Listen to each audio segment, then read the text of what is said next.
Hello, welcome to the February 23rd, 2024 Club Cubase livestream. My name is Greg Undo, and I'm the host of the livestream today. If you've not attended a livestream before, how it works is you can submit questions in advance by sending an email to clubcubase@steinberg.de, or you can simply ask your question in the live chat field. When asking questions, if you could specify which version of Cubase you're using, so whether it is Cubase LE, AI, Elements, Artist, or Pro, with version number, if it's 11, 12, or 13, and which operating system, that information is helpful.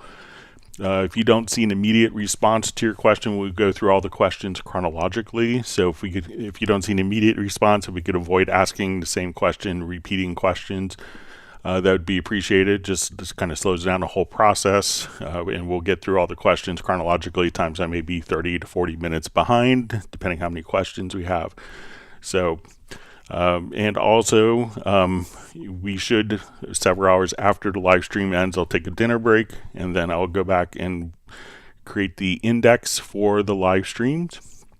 And that will be timestamps of all the topics with a list of all topics that are discussed in the live stream. So that should be up, and that'll be pinned to the top of the comments field. And if you wanted to search for topics been covered in live streams over the last we're almost going on 4 years. We're doing it twice a week. You could go to cubaseindex.com. There's over 31,000 topics that have been covered. So we want to thank Jan from Stockholm for creating cubaseindex.com. So you could just kind of search for a topic. It'll take you directly to that point in the video. Also, we have two people that serve as moderators, Agent K and Jazz Dude. We want to thank them for their efforts. They're not Steinberg employees. They do it to make it a better community experience. So we'll give special thanks to them. We'll also give a special shout out to Jazz Dude for his work with the Cubase Nation Discord, which is a wonderful source of information for the Steinberg community. So once again, my name is Greg Undo. I work for Yamaha Corporation of America. I primarily focus on Steinberg products, and I'm the host today. I'm presenting from outside of Alexandria, or outside of Washington, D.C. in the United States. And I'm in Alexandria, Virginia, so if you're watching this live, if you're attending live, or even if you're watching it afterwards, please feel free to introduce yourself and tell us where you're from. All right, so with that, we will go ahead and start the questions. All right, so our first question will be, hi Greg, what is the difference between inserts and sends, and which should I use?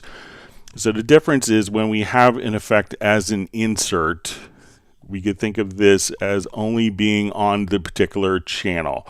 So if I wanted to put a compressor plugin on my vocal channel here, this compressor is going to be dedicated to this particular channel. So most of the time, there's no specific rule with this. But most of the time when people are doing like compressors and EQs, that would be treated to the individual source, and we would use a send often for like reverbs, delays, maybe chorusing, flanging, and delays can be shared across multiple tracks. So if I have a send effect of, let's say, a reverb, I could take other tracks and just say, okay, I want to go directly to the same reverb. So instead of having to have a reverb on multiple tracks, I could create an effects channel, and I could use the sends on the particular tracks to send to that effects channel. So this way I have one reverb, and different tracks we can send different amounts of the reverb directly to different amount to that reverb. So we're basically sending multiple tracks to the same reverb. And often we do this with reverb so that it sounds like it's in the same room. So if you have like a vocal and piano, they sound like they are in the same room because we're using one effects end. So instead of using 16, if we had 16 tracks, instead of using 16 different reverbs on each one, which could consume a lot of CPU power, I use one reverb, and then I use sends to send the signal from the channel to that reverb, and we could blend So as we listen to the reverb here, we see this slider. And what this slider does is we could have, when we listen to our vocal, what did you say? And then as I slide this in, we blend in more of the reverb. You wished it all away, and I'm left So if we want a lot of reverb, blend it with the source, or I want just a little bit of reverb, we could send and have varying amounts of the same effect on different channels. So inserts will be dedicated for the particular channel, and when we have reverbs and send effects, generally people run reverbs and delays. We're going to be having multiple sources sending to those particular effects. Then you could use sends for that. All right, so we have a question from inactive user. My question is, how can I create a reverse reverb effect with a vocal take?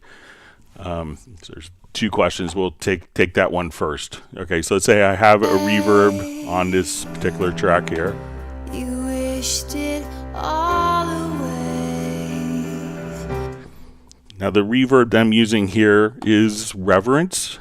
And that is a convolution-based reverb, meaning that it is using a sample as the basis for the reverb sound. So if we wanted to just come over here, we'll double-click while holding down the Alt or Option key in the send. And reverence has a really great feature in that I could just click on the reverse, and that will reverse the reverb sound. So now as I listen to the vocal, what did you say? You wished it. And if I wanted to kind of blend that down a little bit, and I'm left here for 1,000 years. so if I wanted to, sometimes if you're working with we'll just say like more of, we're doing reverse, sometimes using a smaller reverb. So let's see, we'll just load up like the default preset of the LA Studio verb. And a day,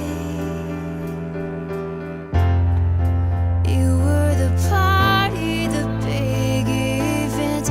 I was your everything. Now I'm uninvited. So if you want to do a reverse reverb, then you could just simply, use the reverence and click on the reverse. If you wanted to do it, if your reverb doesn't have a reverse function, what I could do is I'm going to, we'll just take this and we could print the reverb. So I'll go to my file menu to export audio mixdown. Let's take my reverence, and what I want to do is we're going to export this and put it into its own audio track.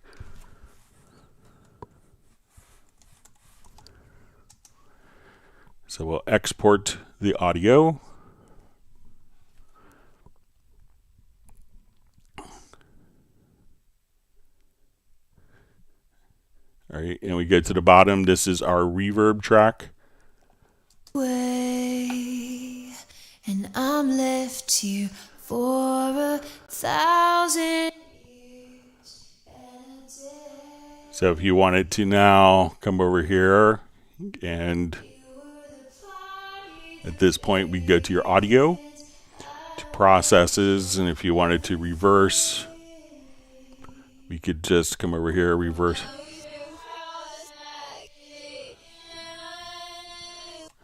So two different approaches for that. All right, and second part of inactive user's question, how can I use Vari Audio to tune / correct my vocal notes, and does this save when I export? So if you wanted to do tuning inside of Vari Audio, we can come over here, double click, and we'll go into the sample editor. We'll just come to Vari Audio, and as we want to look at our files, we can now see these segments, and these segments are the individual notes as we play.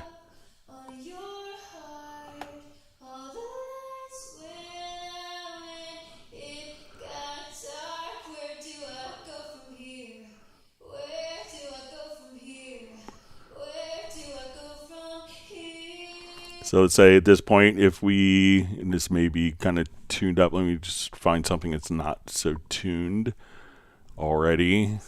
We'll just load up a different project here.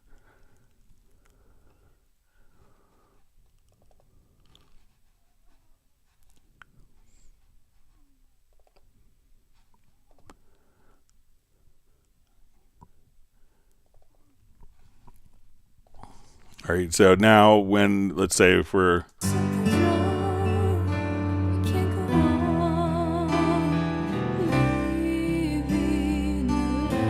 all right, so when we look at this, we could see kind of what we call our note segments. And if we wanted to come over here, I like to say we'll go to the Very Audio tab, make sure that we have the Very Audio activated.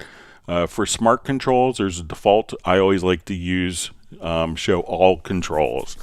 So as we do this and we hover over different note segments, if I wanted to grab kind of the top, I could straighten the vibrato. So if we wanted to just kind of straighten the vibrato, let's say someone went a little too Broadway for stylistically for your piece, or if we want to straighten the pitch, I could take a number of notes here and then we could, looks like it's pretty good pitch, but if we wanted to come here, let's say if I move these slightly out of tune here, we could just grab the bottom center handle. If I want to go to the bottom right, we could adjust the volume. We could also, as we look at different segments, we'll just kind of zoom in here a little more. We could, like, let's say we could see that this note, the pitch will kind of gradually drift flat, like when the singer loses diaphragm support. So we could bring up the end part, but we could also just kind of grab just little points here, and we could move kind of this diamond and say I only want to bring up the pitch from that particular point. So a lot of things that you could just do, so if you want to adjust, so you can think of the bottom center as, you know, if this pitch is off, that we could move that pitch, and if we come here we could straighten out vibratos. And if we wanted to work with transitions of notes, like let's say between these two notes, we could have these little diamonds, so that as we work with our different tuning, that if we straightened our pitch here, we could leave the particular segments not affected. So if I wanted to not affect the transition between notes to make it sound a little more natural. And then once you have all this editing done, once you export, all those changes are applied to the exported file. All right. Great to see Jazz Dude on. Wonderful to have Jan from Stockholm from Cubase Index. All right. We have Stefan from Sweden as well. Let me clear my throat.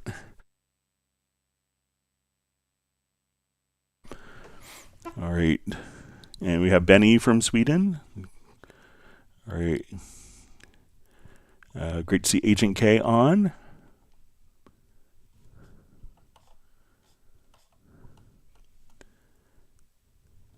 All right. And we have Larry B checking in from Brampton, Ontario. Robbie Bowling from Dallas, Texas. We have Peter Bata from Montreal.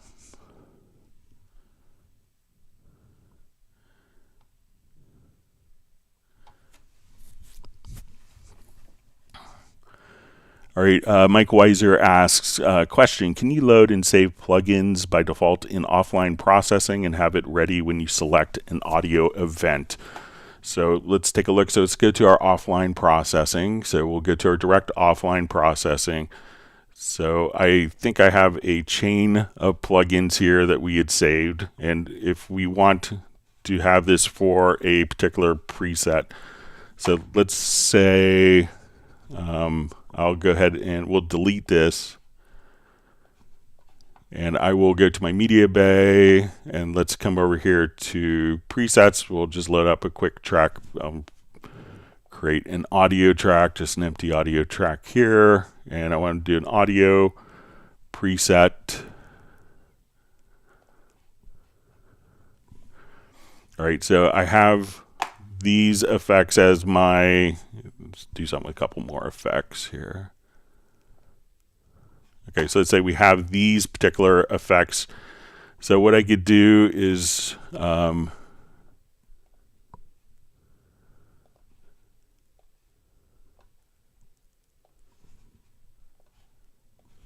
so let's come over to, let's say, our mix console. I think if we just drag, so I'm going to drag these inserts here, and then we'll give it a name. So we'll call it February 23rd. Okay, so this is a preset. So every time that I wanted to run this set of plugins on this file, what we could do is trigger a key command. So when we come to our key commands, we'll go to, just search for direct offline processing.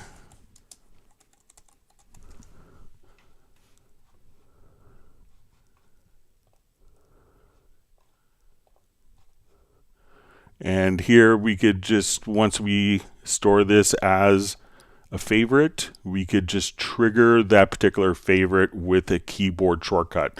So this way, if you always know, every time you do a vocal, you want it to process through these particular plugins, you can just simply select that, hit the button, and trigger this particular favorite every single time that you want to work with it. So at that point, you could just have that stored. You don't have to have it open, and you could, again, just come right over here and trigger that favorite from a preset. So we'll see that under the direct offline processing, and you could select between different banks as well if you wanted to.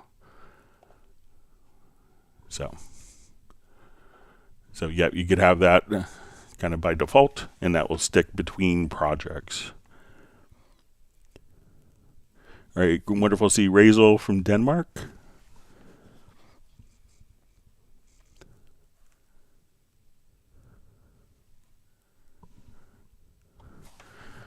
All right, so we have a question from Feldsparsungs. Is there a way to bypass an external instrument when exporting a mix to avoid a real-time export? I keep getting a warning saying there's an instrument in use.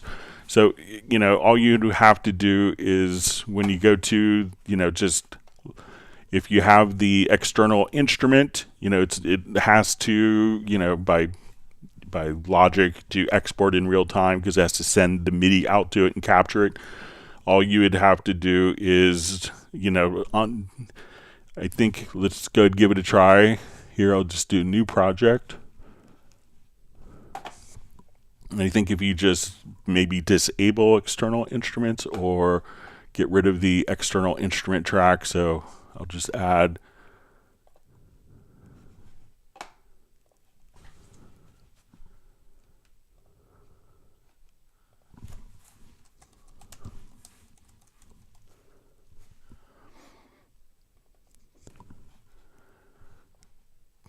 okay, so I'll just create just a quick some notes here.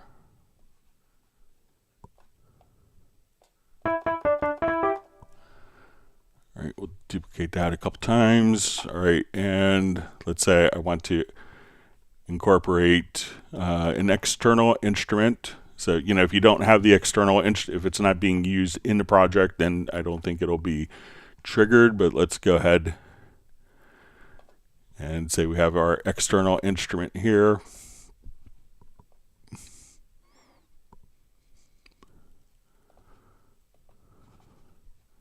And I'll copy these tracks.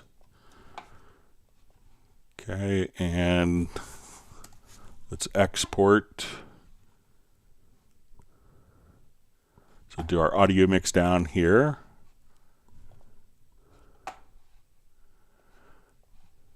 Okay, so we get the warning message because for that to capture, but let's see if we just disable this track.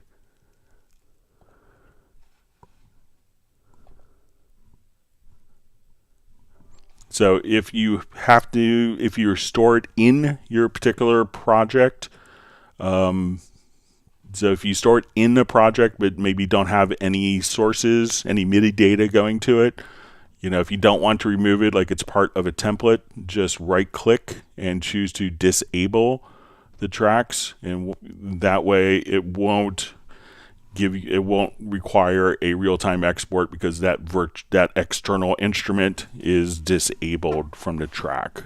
So let me know if that works for you.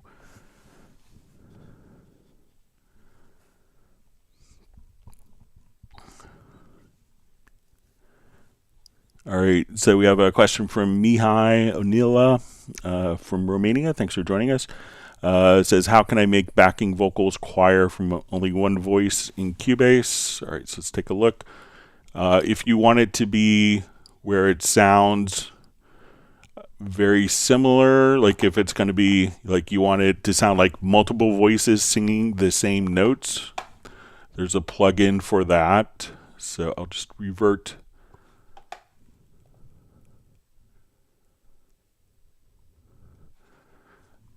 Okay, so let's say if we're here and we want like the same voice, but to sound like there's multiple singers singing the same melodic line, what we could do.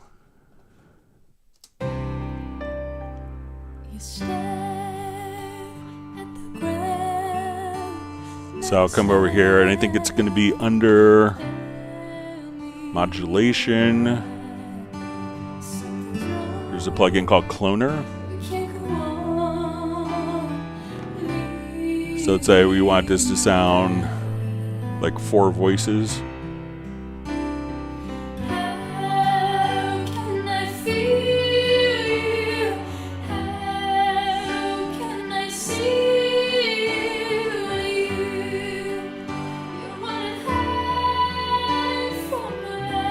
So if we bypass this plugin,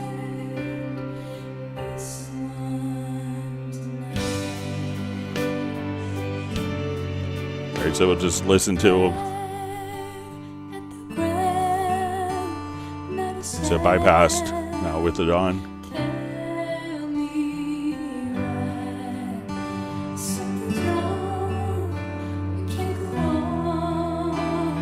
Bypassed.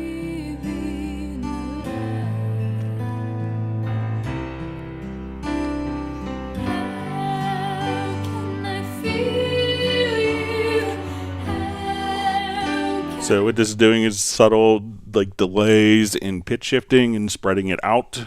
So you could use a plugin for that. Now, if you wanted to like generate harmonies, what we could do is I'm going to select the piano part, and I could do this with audio or MIDI. We'll go to the project menu to chord track, and we'll create chord events. And what I could do now is just kind of select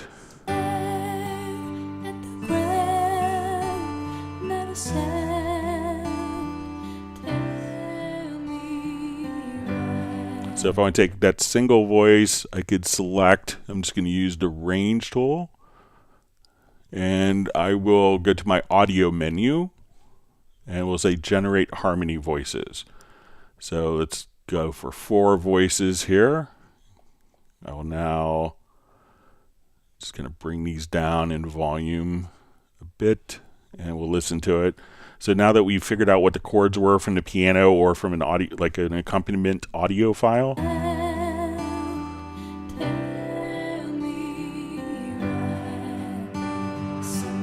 so bring it up a little bit.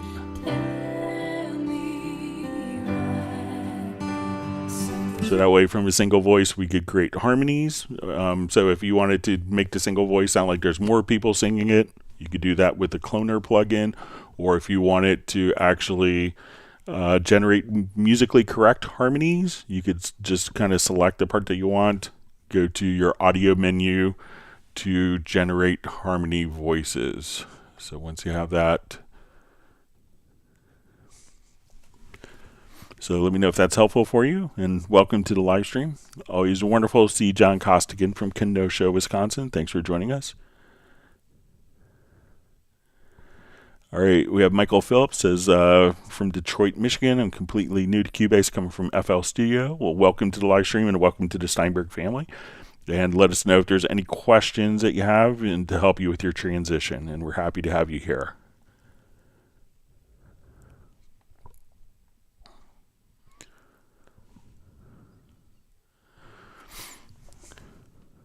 All right, so we have Lucas Junior Studios asks, hi Greg, is there a way to minimize also the mixer on a second monitor when I minimize Cubase 13? Because having the mixer on two monitors, the mixer doesn't minimize. So what you're probably doing is not minimizing the mix console window. So if we hit F3 here, so if I minimize this window, this window is a separate window.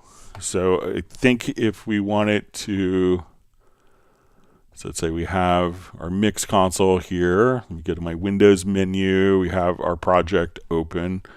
So I think if we just come over here and from the Windows menu, try using the minimize all command. And I think that will kind of do what you want to do. So, you could just try from that, but realize that they are kind of two separate windows, and to minimize just how the computer operating system sees it will, treat each window independently. All right, wonderful to have Dallas LaRue checking in from Las Vegas. Thanks for joining us today. Very loyal attendee. Always great to see you on. All right, and we have Pertti Komenen from Finland. Thanks for being here. And wonderful to see Matt Elston, and we have Trond from Norway.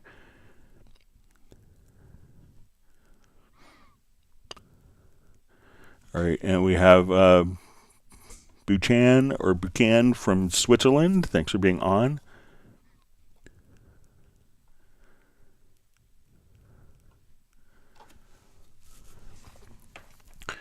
All right, so we have a question. Hey, Greg from Vienna. Is there any way to assign the tempo recording to a MIDI fader so that the record tempo like expression? Thank you. So currently there isn't. There is a way if we go, let's say if we go into a new project, so it's not with a MIDI fader, but you could actually, have it work. So let's add a tempo track. All right. And I'm going to go into kind of the tempo editor. So like the tempo editor, and you can do that with Control or Command plus the letter T, like tempo. And what you could do is if we open up, you may right click and then you could see tempo recording. So this isn't assignable from a MIDI control, but what you can do is as you play the file, if you click here, we could speed up and kind of slow down the tempo using the mouse or using your mouse scroll wheel. So we could set your kind of do tempo changes like that, but it's not assignable to a MIDI fader for external control, but I think that could get you kind of the same end result.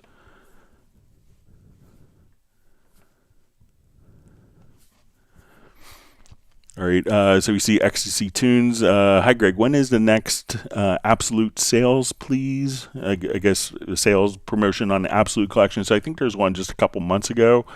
So, there's some instruments that are currently in like the February deals promotion. But, look, every month there's always a different sales promotion going on every month. So, but I'm not sure when the next time Absolute 6 will be on sale.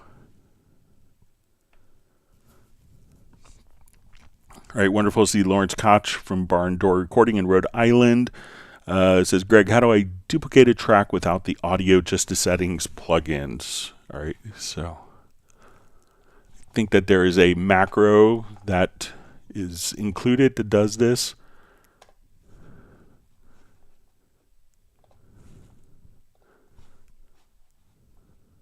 So if I want to take this track, and my list of macros is obviously large, but I think that we could, everyone else's will be smaller.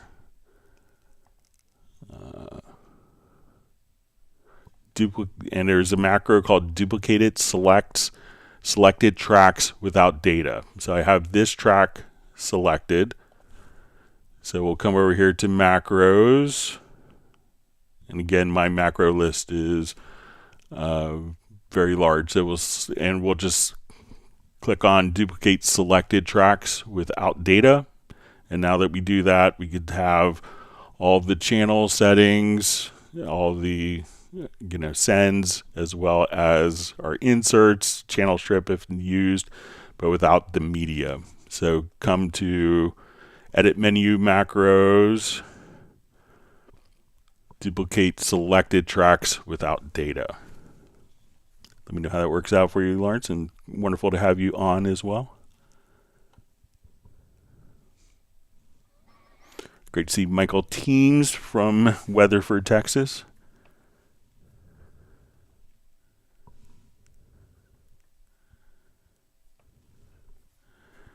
All right. And Lawrence just says, for the person who's asking about the monogram controller, my issue was it was causing Cubase to crash, so I got rid of it. It was the palette gear buttons before they became monogram. Thanks for sharing your experience with it.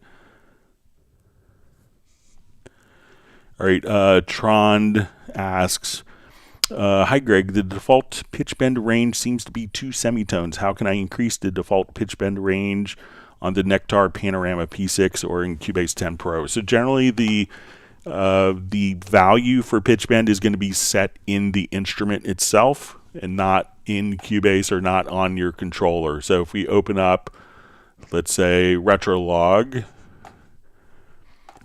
so we could see that we have pitch bend here.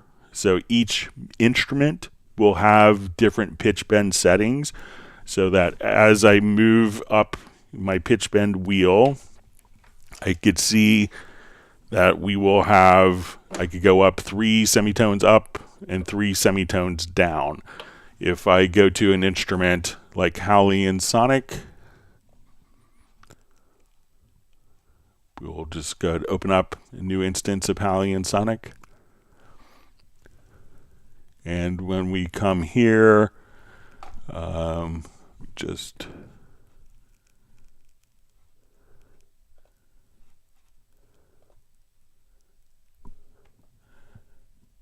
I think that we'll see kind of in the settings, you'll see kind of pitch bend range. Just take a quick look for it. It's usually, I'll just load up a quick patch here.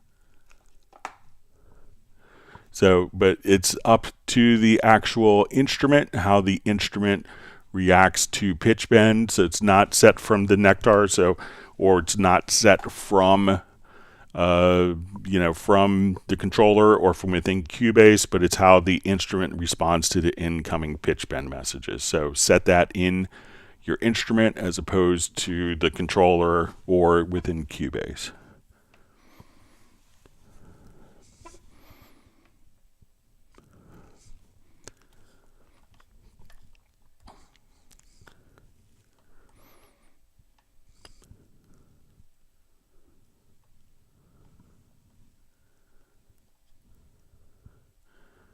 All right, we see Jazz Dude says Steinberg is now in its midlife crisis. Now the company is 40 years old and soon needs a Harley Davidson. So they might get a BMW or something, probably would be my guess.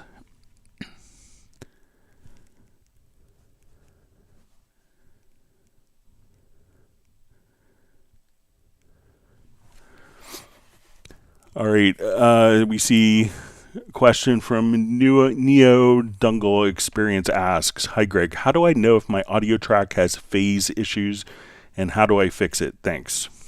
All right, so let's take a look at some examples, how you could tell if there's phase.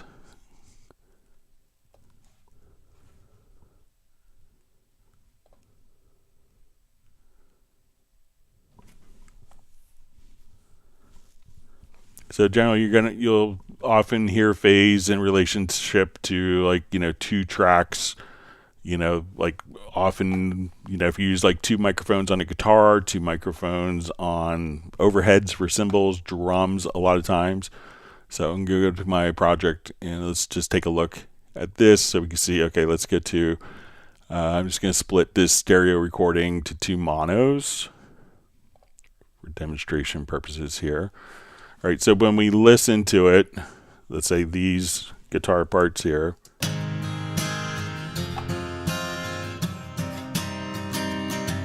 All right, so if we listen to this, this will sound pretty normal.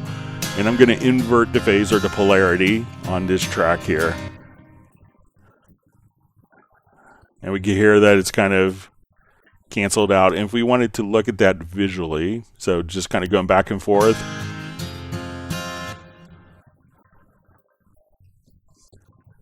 And often what that's doing is if we zoom in, and this is one of the benefits of doing kind of digital audio where we have the waveform going up in one channel.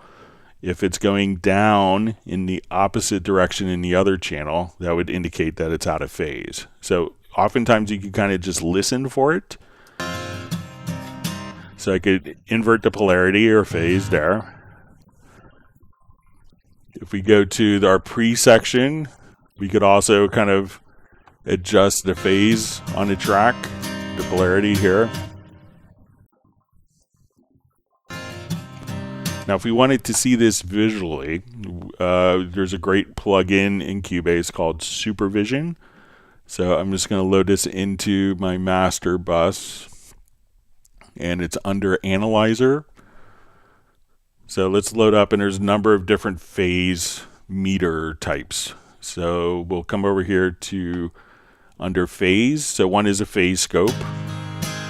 So when we flip the phase, you'll see that this is kind of a healthy phase. And we can think of this as almost the waveform kind of turned on its side.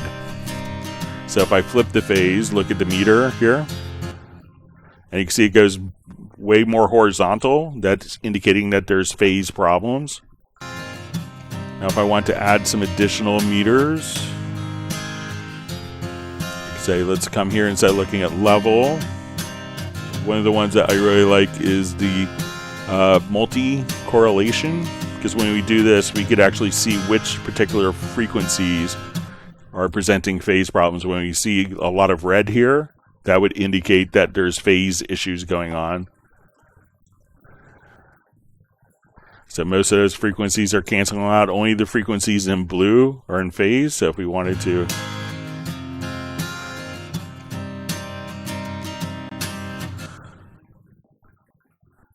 if you were just kind of worried about it, like, okay, if you're questioning, that would give you a pretty good indication when you see kind of the horizontal in the phase scope and in the multi-correlation when you see it like that. So sometimes, those are good ways of determining if you have kind of phase issues between two different tracks.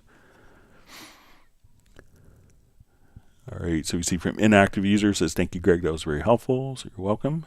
All right, great to see Martin on. All right, and we have Daniela Tokan checking in from Bochum, Germany. Thanks for being on the line. All right, we see Agent K and has received 1 gallon of strawberry tart ice cream. Sounds good. All right. Great to see Nick from Essex in the UK. Says, hi guys, I heard all the cool kids whack the like button. So yeah, don't forget to whack the like button or subscribe to the channel. All right, great to see Mark Rabin with his dog Stella. Everyone say woof where you're at. We'll make Stella happy, which is a good thing. Beautiful animal. All right, so we have Jocelyn Harris checking in from a beautiful morning in Los Angeles. Thanks for joining us today.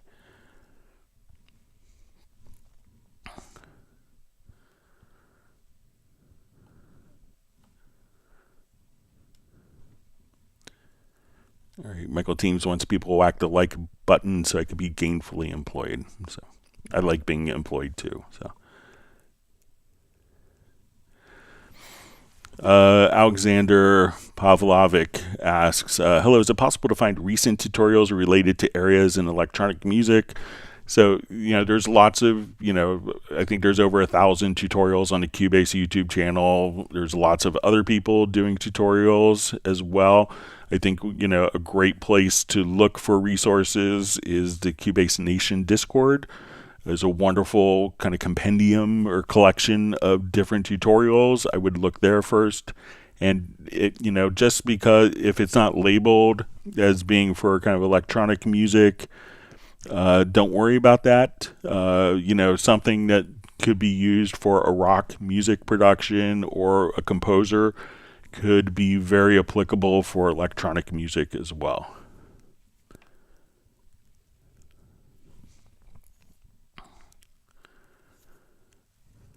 All right, Ted Carpenter asks, hi Greg, how do I fix the cannot record file when using VST Connect Pro? All of necessary permissions were granted on my MacBook Pro device, Cubase 12 Pro. So let me know if you're, so when you're doing the, Cubase Pro, so if we come over here, we'll create a VST Connect. So the first thing I would do is, like, while you're working on it, is if you go to the VST Connect Pro, make sure that you check and repair the configuration.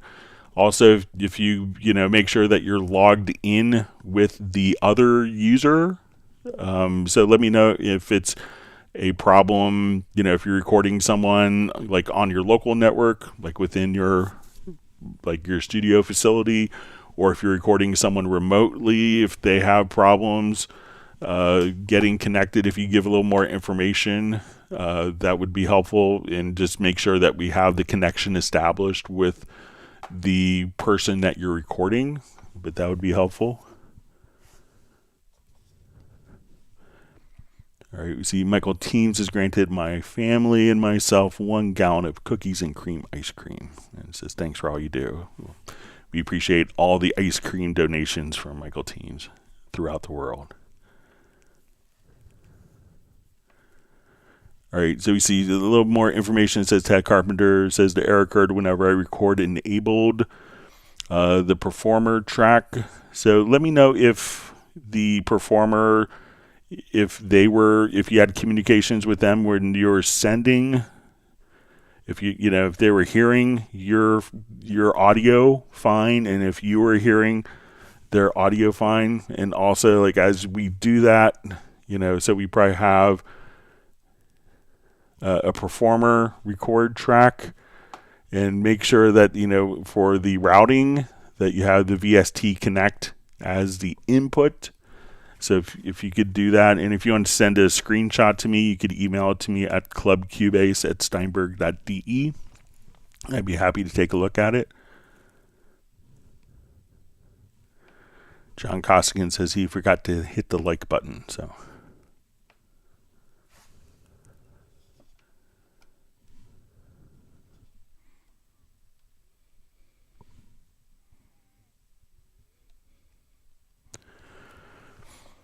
All right, Sven Isaacson just says, I recently saw a video with Ludwig Göransson, another smart Cubase user. In his project, he had parts that were simply outlined with the text clip says, with the text clip deactivated. How did he deactivate individual parts? So let's take a look. I saw parts of the video, but let's see. We add, let's say we have a pad shop here. So let's see, I'm not sure if it shows anything. I could try to watch the video, but it could have been, and they may have done something where if the track is disabled, label it maybe in a project logical editor. So let's see if we could, MIDI type is,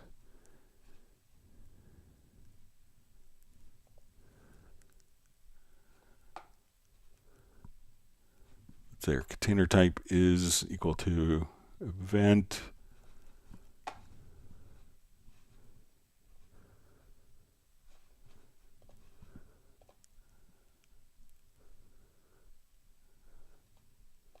And let's see if we set the property is set to is disabled, maybe name.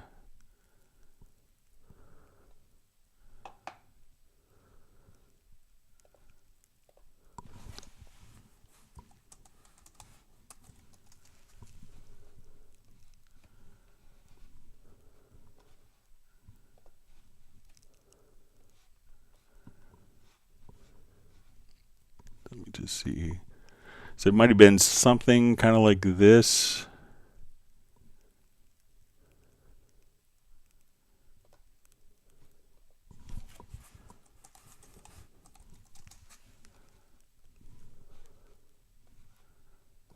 Let's see if this will rename the event.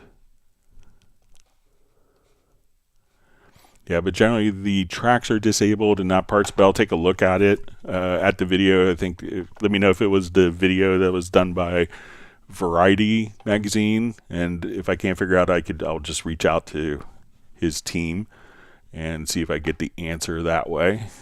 But generally it's the tracks that are disabled as opposed to events.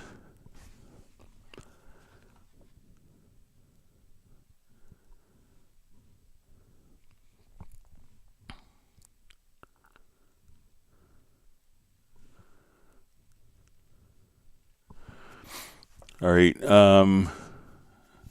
So we just see from Yak Martin, just a question of polyphonic pitch correct with MIDI input. So, I don't think that there's a polyphonic pitch correction that's a part of Cubase. People are doing that will use Melodyne, but we could do it for monophonic sources. And if we wanted to come over, let's say if we wanted on this particular track, one of the inserts that you have under pitch correct, and we could go to pitch correct under pitch shift, and then we could set the scale source to MIDI notes, so that as we play in, that we could do this, but it doesn't work currently. So we have our pitch correct here. We could set a MIDI track. We'll add a MIDI track, and we'll send this out to our pitch correct plugin. So we could just come right over there and send the output of this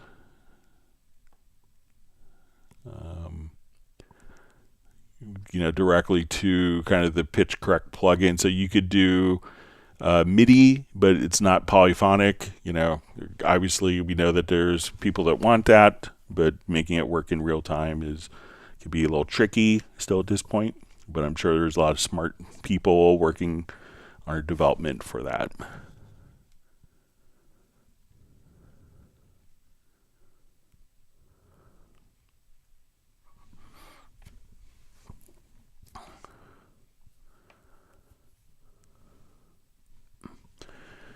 Okay, Mike Weiser asks, question, is there a way to not have an exported or created audio clip show up at the bottom of the last track, but to have it show up under a selected track?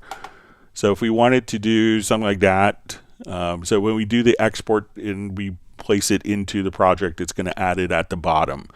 If we wanted to do something very similar, like let's say in this project, I wanted to take all of my drums and do a rendering and have that show up directly underneath. So what I'm going to do is to select all of my drum parts. I could go to my edit menu to render in place. Let's get to my render settings. All right, so I want to create these as one event. I could keep all of my signal processing. That's called our drum mix. And we can mix down to one audio file. So now when I hit render, it's going to place this directly underneath. And at that point, so if you do a render place, that could place it directly underneath the selected events. So once again, we can just kind of come over, select that. But if an export audio mix down, since it's not actually part, it doesn't have a track, so since you're mixing down all of the files, it'll do that, but you could still kind of just come over here and do a render in place. So just again, come here, render. And now here's all of my drums that are mixed down directly below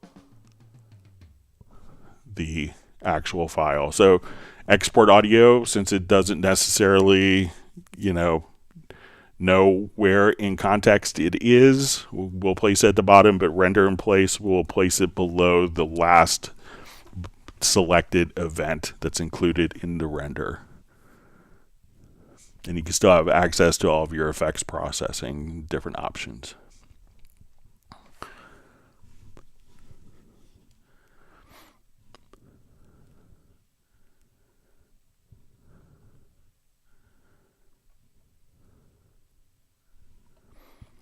All right, always great to see Tiago checking in from Brazil.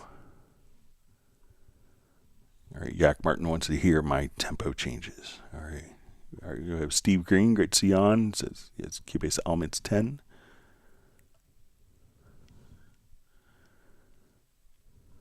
All right, we see Val checking in from Vienna. Thanks for being on and joining us today. And we see it's already received 1 gallon of Texas Tornado ice cream. Sounds like a nice cultural enhancement to life in Vienna. All right, we have John Koutsalinas checking in from the UK. Thanks for being online.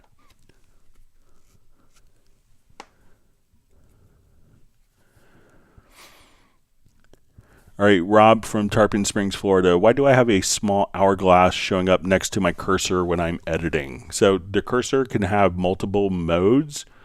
So if we come here, the typical default mode is normal sizing. There's also a sizing applies time stretch. And I think probably the mode you're in is sizing moves events or sizing applies time stretch.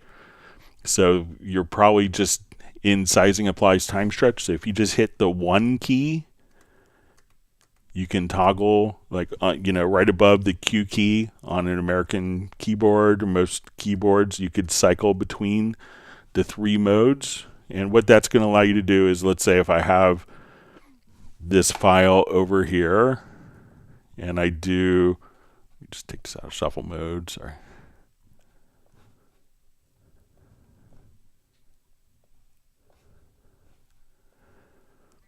So, the difference between the 3 sizing. So if you just kind of click right here and choose normal sizing. So here we're in normal sizing. I could kind of truncate the starts or ends of the events.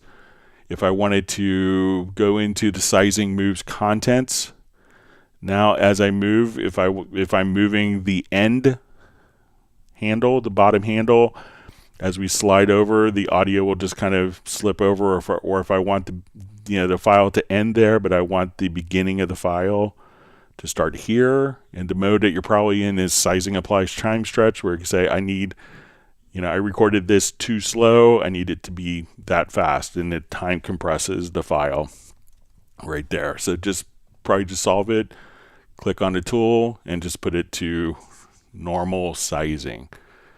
And then I think that will take care of it for you. Great to see you on, Rob. Thanks for joining us today, this afternoon.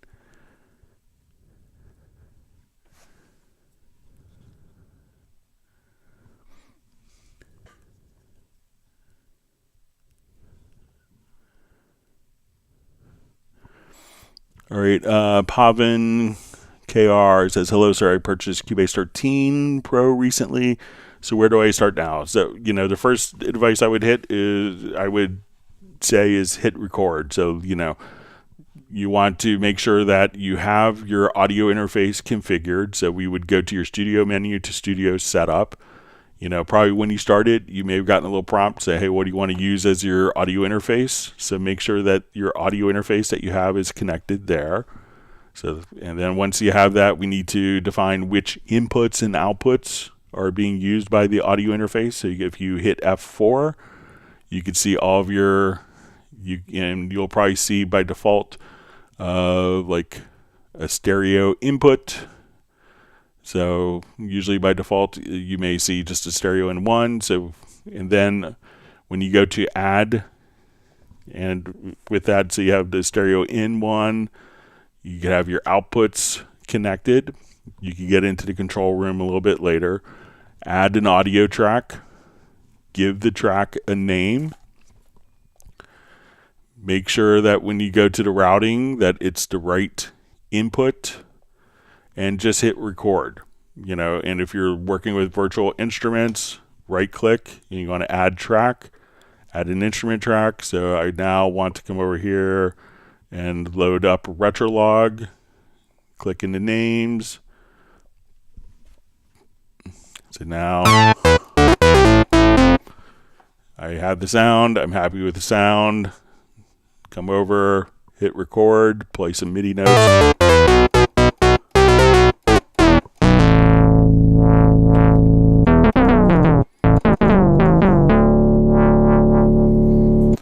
And then whatever you want to edit, double click on, but just kind of hit record, have fun, and don't feel like you have to master the whole program in one weekend. It's an incredibly deep program. You could do things very simply. You have tools. So if you want to cut an event, you'd use the scissors tool. If you want to erase an event, grab the eraser tool. If you want to move an event, pick it up and move it. If you want to hold down the Alt or Option key, you can make copies. If I wanted to fade out or fade in on audio events, I want to make an event louder or softer. So a lot of stuff is very simple, but don't feel intimidated if you don't have to learn everything when you first start, but go crazy, play different sounds, hit record, and have lots of fun, and come back, and we'll be here to guide you along your path of learning Cubase.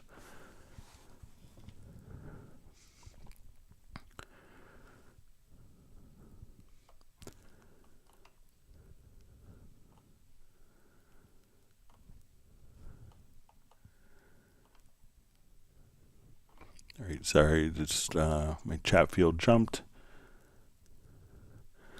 All right, inactive user asks, how can I use automation and how can I adjust what value I want to change, like a volume and pan? Okay, so let's say I want to take this bass track here and I want to automate it. So I'm going to come over, I'll open up the channel settings here. So first thing, to automate, we want to click on the W button. So W is write, and that means basically record the automation, and R is read or play back the automation. So now I have my bass tracks to load. I want to automate.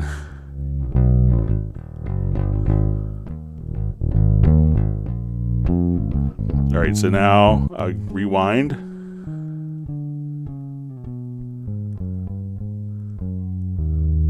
And now you can see I'm not moving the mouse, it's automated. And I want to adjust the panning. And let's do some EQ.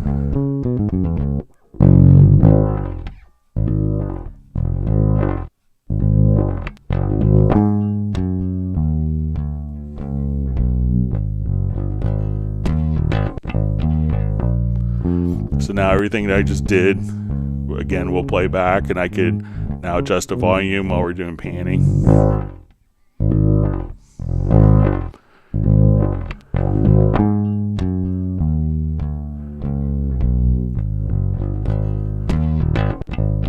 So you can just, move the objects and automate. Now, if you click just on the lower left-hand corner of the track, you can see your automation. And if you wanted to, we automate it more than one parameter. So we can just come over here and see all the different parameters that we have automated. So if I wanted my, volume to be at this level, I could just click into field, and we could say, okay, I want to see, volume there. So we could, pick up and move different automation tracks. And as we want to come over here, we could adjust our automation as well. So if you wanted to kind of draw in automation with different tools, different drawing tools, you could do that. But you could just, for as many parameters that you've automated, you could open up that many different automation tracks. Now, if you want this to automatically be exposed, if we go to the automation panel, which you could access by hitting F6 and go to settings, we could also say reveal parameter on right. So let's say if I'm now automating this guitar track, and I'll just pan it in the center. So I start automating. I have my volume. That automation lane pops up. If I wanted to adjust my pan, and let's say I want to throw on an effect.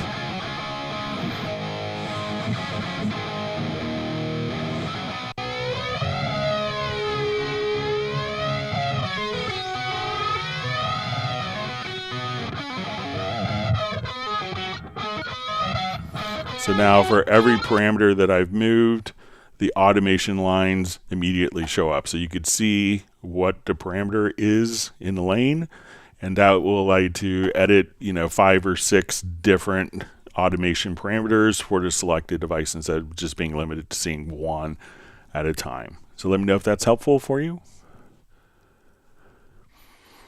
I'll revert this project.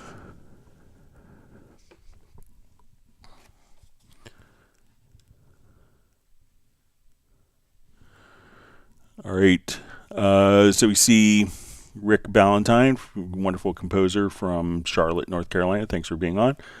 It says, hi all, I loved a built-in limiter in Cubase for my stereo out. What about a 5.1 out? Any recommendations? So it should immediately, if it's a VST3 plugin, like all of the included plugin. So if you have that on, like your 5.1 out, that will automatically adapt to the different channel widths.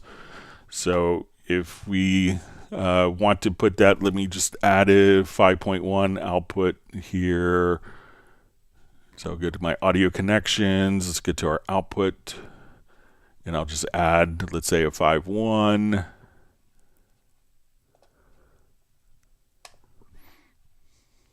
And let's add an audio track here. And let's set this to the 5.1 output. So if we just have that as your 5.1 output, if that's your audio track, now when we just insert your limiter, so we'll come over to your dynamics, and let's say we go to the brick wall limiter, that will go across all 6 channels. So VST3 plugins will dynamically adapt to the channel width of the track itself. Great to see you on, Rick. Hope you're doing well.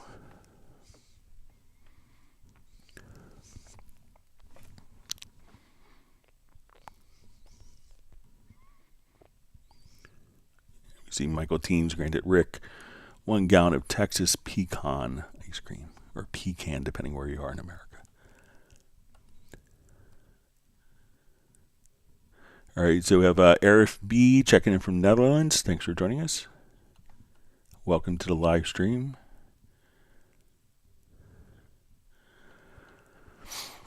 All right, Arif B asks, question, is there a site where you can find macros for Cubase? So I have lots of macros, and I periodically share them with Jazz Dude of different things that I've created. So I'm willing to kind of share. Macros are kind of carried over with keyboard shortcuts, but if there's, so I would look on a Cubase Nation Discord, and if you want to email me at clubcubase@steinberg.de, I'm happy to share any of my macros that you've seen in live streams, or if you want a particular macro created, we'll be more than happy to show you how to make it. But I think there should be different macros that are available on the Cubase Nation Discord. You see Yak Martin just says, dang, I forgot to woof. So we'll give an extra woof to Stella from Yak.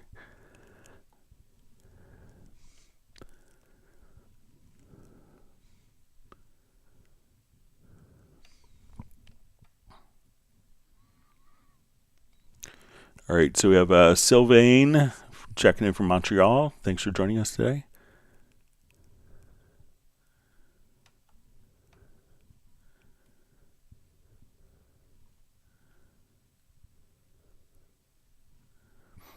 All right, always wonderful to see Michael Marshall checking in from Somerset, UK. And just a quick reminder, it'll be next Tuesday. We have our Zoom meetup. So, and it's just a great way to meet different people around the live stream.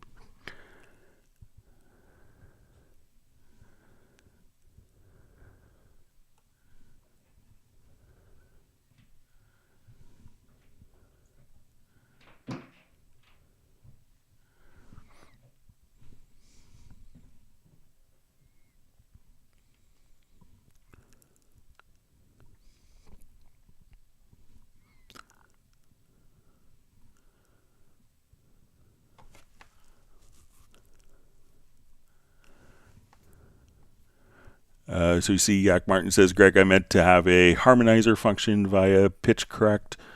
Yeah, so you could do kind of one voice at a time, but not necessarily doing like chords and stuff.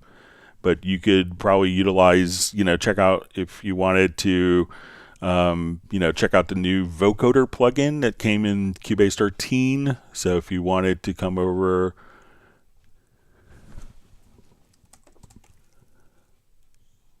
check out the new vocoder plugin, because that way you could send MIDI into it and come out with different results. So if you're interested in that, check out the vocoder.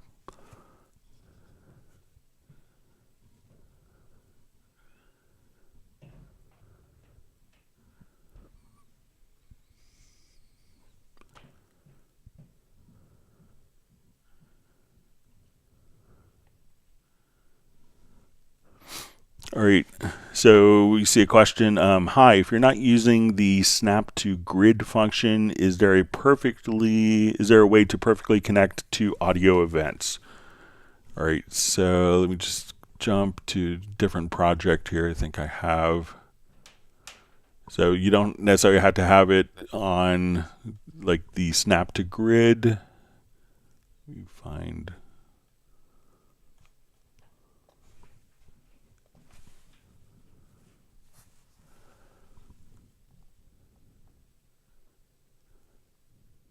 So there is an audio alignment function that should be able to do this for you.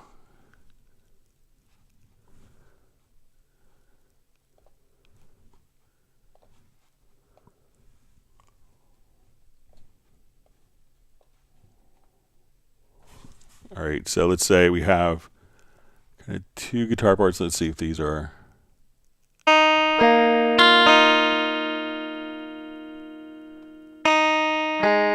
All right, so I'll just go ahead and do a little bit of warping on this just to kind of to show for demonstration purposes. All right, so I'm going to free warp.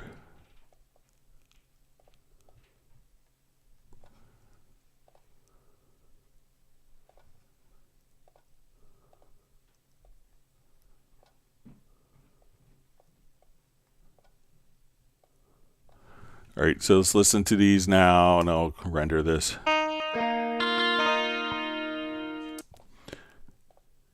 right, so I'm going to render this in place here.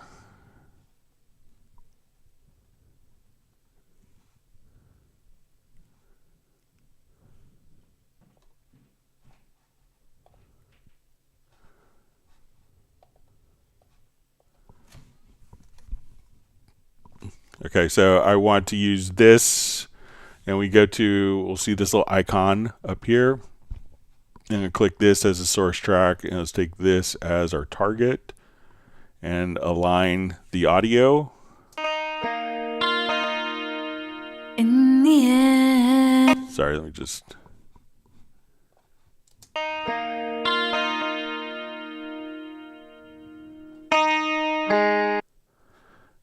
So before.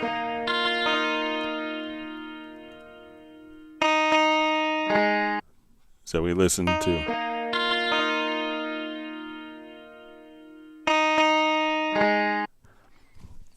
And then, so again, just come here and just click the audio align. And then, so it doesn't have to be aligned to the grid. It's just kind of using the timing of one track to use as the basis for other tracks. And snap to grid doesn't have any impact on that.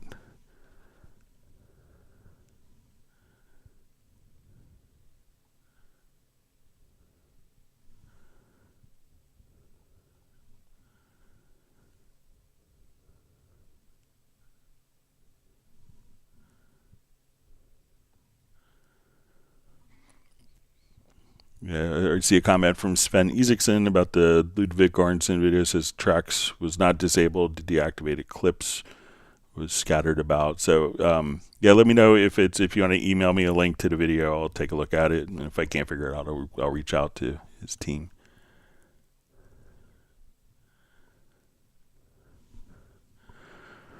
All right, Sylvain asks, how do I change the panning control configuration? I can see that and the graph looks different in your mixer. So it depends if we have like tracks that are being sent out to, so right now we have stereo outputs. So when we adjust the panning, we could take, particular tracks. And as we have, let's say if we come here, we could right click and have different panners. Now what you may have seen was if you have a surround output and we go to your transport, or let's go to our audio connections. I'm going to add a bus here.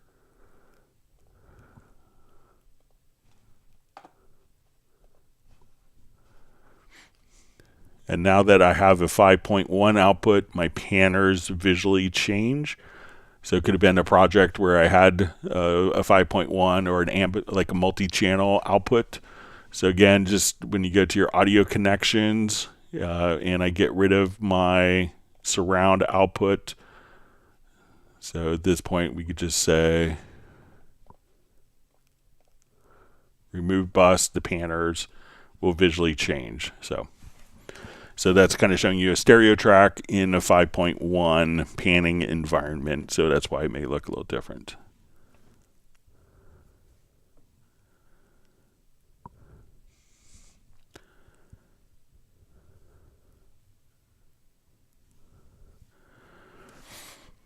All right, Al will ask, hi Greg, can you go over some of the changes in Groove Agent 5.2? The percussion agent won't load in any kit slot. So I think I have the latest one, but let's go take a look.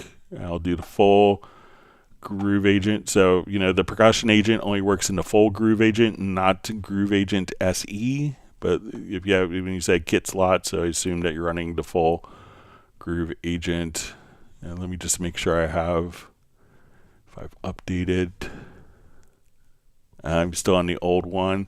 I can make sure to update for the next time, but make sure that you're in the Groove Agent. I think I updated the SE version, but now when I come to the percussion agent, seems kind of load and play as expected here.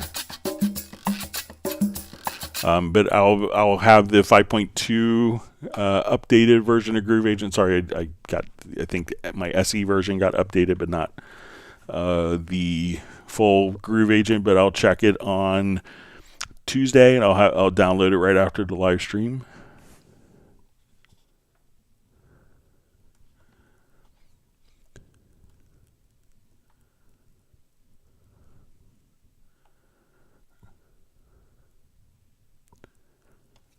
All right, so we see from Steve Green a question. A friend has Elements 10 project, sent it over. I can't tempo detect his audio. I have Pro 12. Is it because the original is in Elements? So it shouldn't matter. So if you want to do tempo detection of audio, we'll just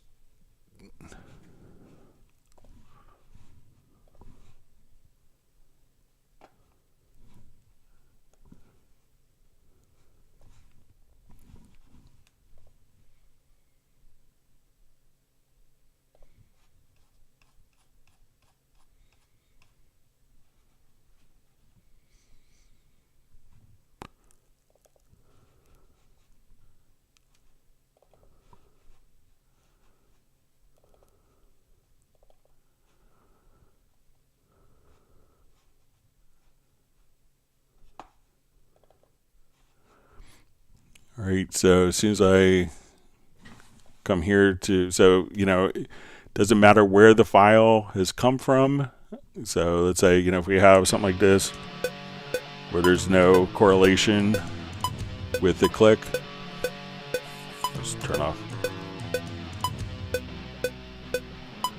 So make sure that one, you have the file selected that you want to do tempo detection on. So if it's not selected, you go to your project, tempo detection won't be active. So make sure that the file is selected, then tempo detection is available.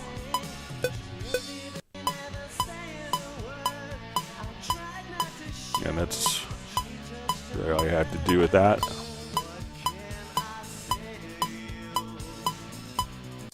And then we could just kind of find the downbeat here. So, but so if it's something where Steve, where it's not showing up as an option, like I come here to the project menu, it's like, oh, it's, make sure that the event is actually selected that you want to do the tempo detection of. So, but it shouldn't matter. Any audio file work, doesn't matter if it's coming from Cubase, Cubase Elements or any other source. It's just going to do an analysis of the audio file. All right, A double J asks, for some reason on my chord pads, the step input is grayed out and I can't use it. How do I enable it? Okay, so you probably need to have the step input for the chord pads works when there's a chord track. So let me go to my chord pads, and when we go to come over here to our step input, it's not turned on. When we go and add a chord track, so the idea is that with a chord track active, that now the step input is turned on. And so doing polychords there.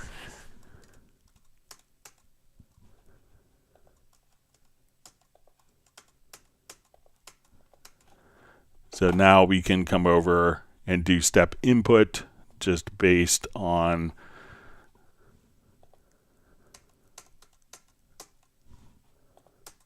so when there's no chord track. So if I remove that track, then the step input is turned off. So the concept is that we could step input from the chord pads directly into the chord track.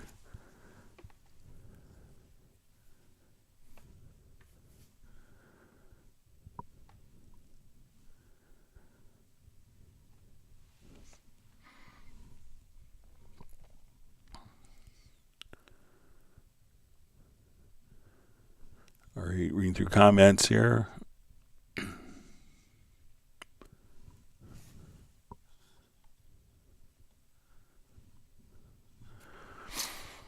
All right, we see a question from Basad. I noticed producers do that with EQ wildly moving around. What is the purpose of that? So, sometimes when you're, wildly moving EQ, sometimes it's just to maybe find a particular frequency. A lot of times, people tend, like really good engineers, I find, will tend to do very subtle EQs, stuff like this. But if you're kind of looking for like an annoying frequency, you can say, like, I don't like that, and then you could just choose to right click and invert. So sometimes people will do that to kind of find an annoying frequency and then invert the frequency.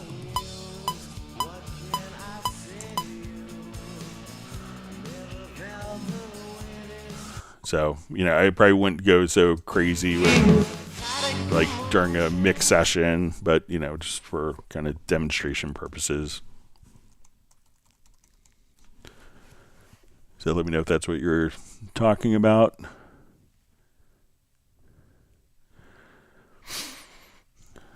All right, we have a question. When creating a ruler track, can you create a color for it? Seems to only be the default gray. Let's take a look.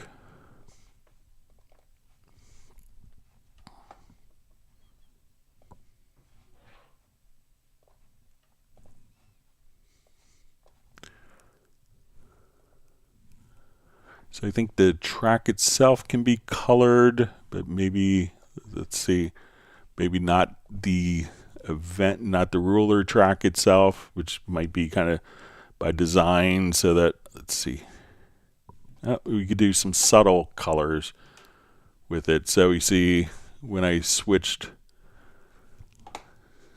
so if I put these next to each other,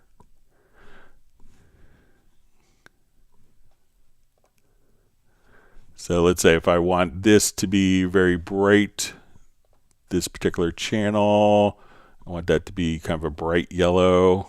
So we can see that there, it could be a bit demure. Let's see if there's any preferences. I don't remember any, but we'll see if there's any preferences, maybe to brighten that or to intensify it.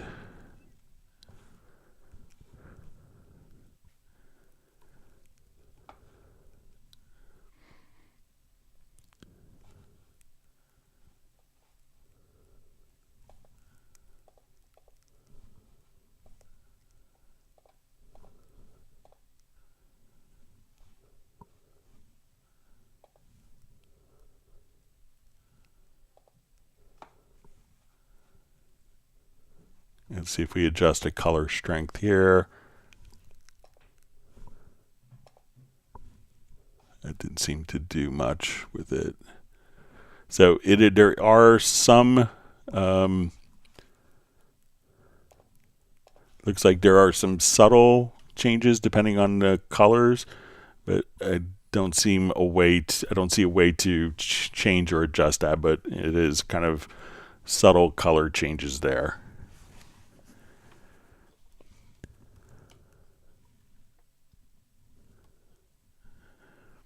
All right, so we see Rick Ballantyne says, Greg, thank you so much. Congratulations on been following your progress on the film for a long time. Hope it's getting all wrapped up for you. It's a great accomplishment. All right, we see Val's late for rehearsal and we'll rewatch tomorrow. Thanks for joining us.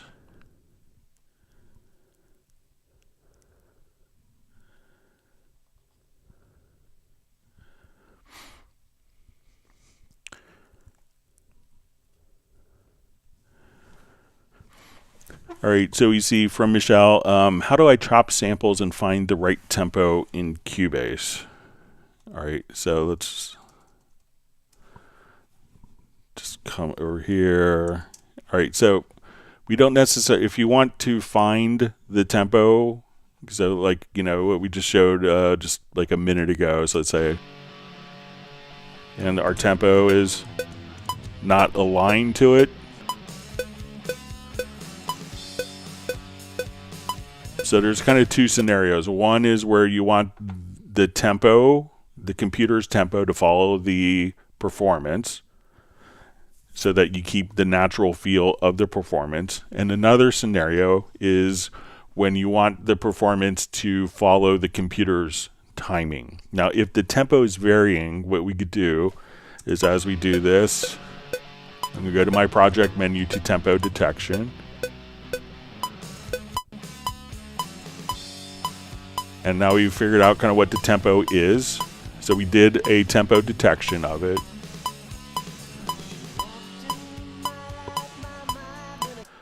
So if I wanted this to be perfectly steady, so I'm going to just say, okay, we're in 4/4 in this song.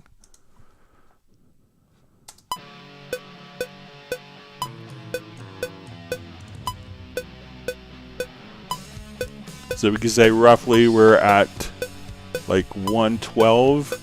We're kind of varying between 108 to 117. Speeds up. So let's say I want this to be 112 beats a minute perfectly in time. So what we could do, Michelle, is select that. Select a file or files. Let's go to your audio menu to advanced, and we will say set definition from tempo. And what that's doing is basically writing in all the tempo changes of every single beat onto the audio file. So our tempo map is now fluctuating. Instead of having Cubase follow the fluctuating tempo, I'm going to say let's make it 114. and we can kind of see the straight line underneath here. So now it's playing perfectly steady tempo.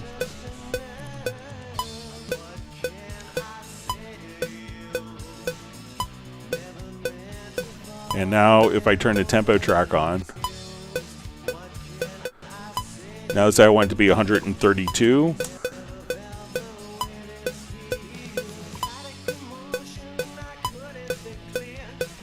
So it's kind of what was varying in tempo is now playing perfectly steady. Or I could take this tempo and say I like those natural tempo variations. I just wanted that faster, but still with variations. Or if it's too much variations here, I could go to the center and compress. And if I undo, we could just jump right back. So if you want, you don't have to chop up every single beat to do this. You know, Cubase can kind of do all of it in the background for you. So to find it, you know, to have the computer follow the tempo, select it, go to your project to tempo detection. And then if you want a selection that has varying tempo, at that point you can just put it into, go to audio to advanced, and then just say set definition from tempo. And after, you know, selecting the events, do that, and you could at that point have it follow whatever tempo map you want. So let me know if that works for you, Michelle, or if it's something else you need to accomplish.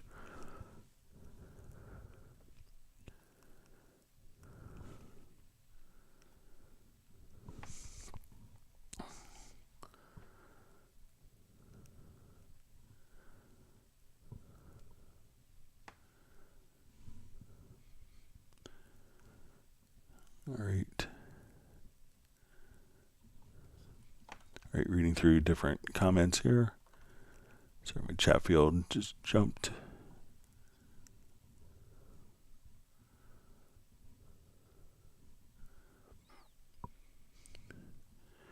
All right, so we have a question from Bling Bling. It says, hi, Greg. Could you explain to me or give me an example of two options in the track version menu, select version with same ID and assign common version ID? Okay.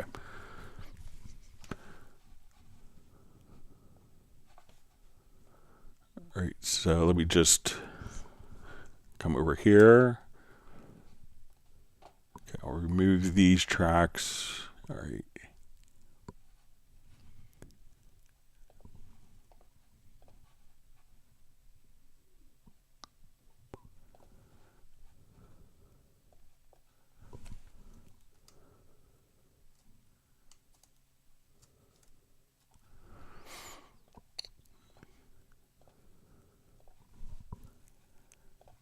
Okay, so I'm just going to come here. So let's say we have 4 tracks. Hang on, let me just...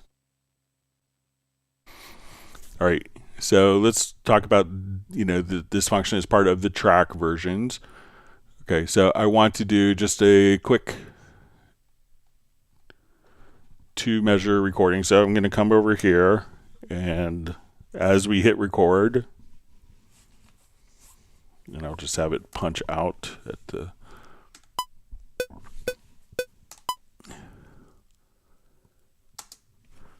Okay, so at that point, what I want to do is I'm going to select all of the files here. So we see, and then we're going to do a new track version. So we're keeping our tracks the same, but just kind of different media.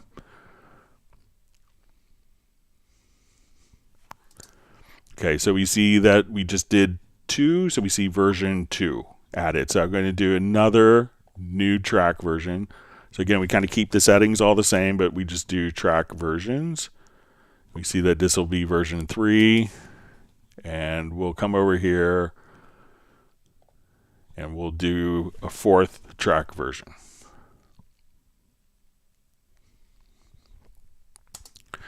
Okay, so now that these are all selected, what I could do is if we want to switch between, we can say select version with the same ID. So when we come over here, this way, if I switch this to version 3 and these are set to version 4, so let's come here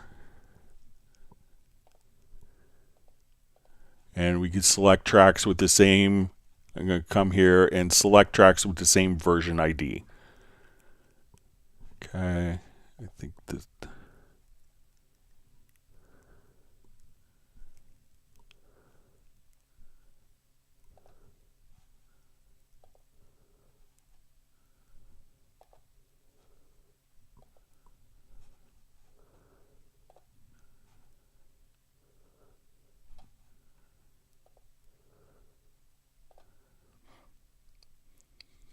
Okay, so let me see if I have to have the tracks.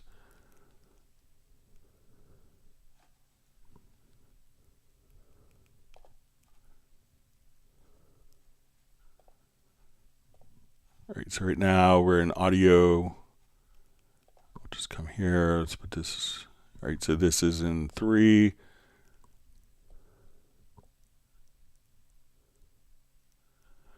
Okay, so that is selecting tracks that have the same kind of version ID. And then if I want it, so right now we're on version ID, and let me just show it here. We're on version ID 1 here. So when we say select tracks with same version ID, this can now select all of those tracks. And at that point, we could switch all of them together kind of at the same time. So at this point, let's say I wanted this one. All right, so, and then the second part of the question is assign common version ID. So let's say I want version 2 to be assigned with version 3 here. So we'll come over.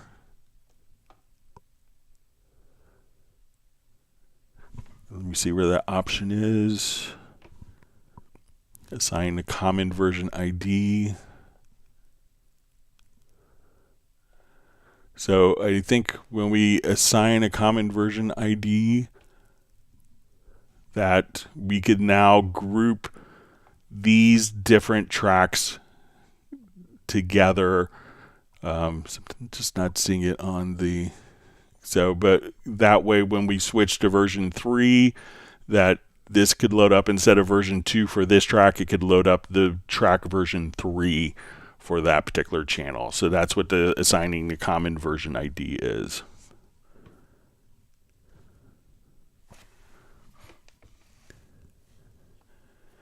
All right, wonderful to see David M. from Liverpool on. We have the artist known as Love from New York. Says, thank you, Greg, for what you do. Hit the like button, please. He wants that from everyone. Great to have you on.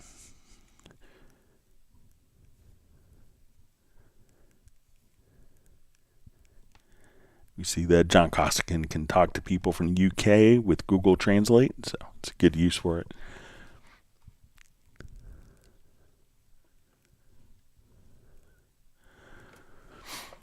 All right, so you see from Steve Green says tempo detect audio elements 10 into Pro 12. It went tempo detect elements 10. I had to render in place. Very odd. So I'm not sure if maybe the track was set to musical mode or something like that, which could have an impact on that. All right, great to see Brian Sawyer Sr. from Beulahville, North Carolina. Thanks for joining us.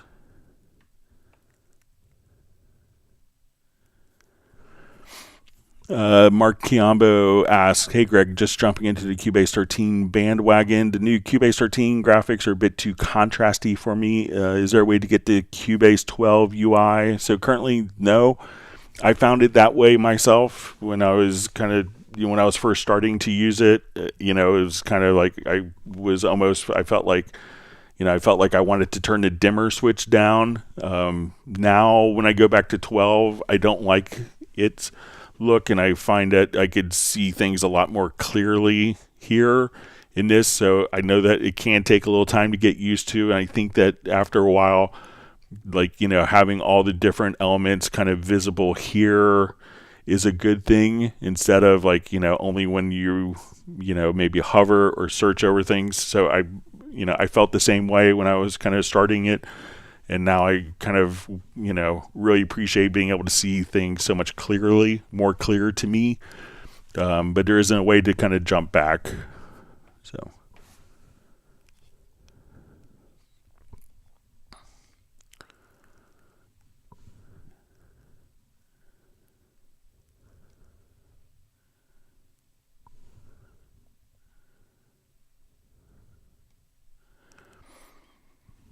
All right, Mark Chiambo asks, in Cubase 13 on the new transport modes, if I select play from selection start, it only works on play but does not seem to follow the rule on recording. Is there a setting to enable for both? Okay, so let's say I have these files here, and we go to your transport to start modes. So just come over here. So I'm going to say, let's start from selection or cycle start. So I have this selection. So let's say if I'm here, when I hit play, it goes right to there. So let's see if I hit record.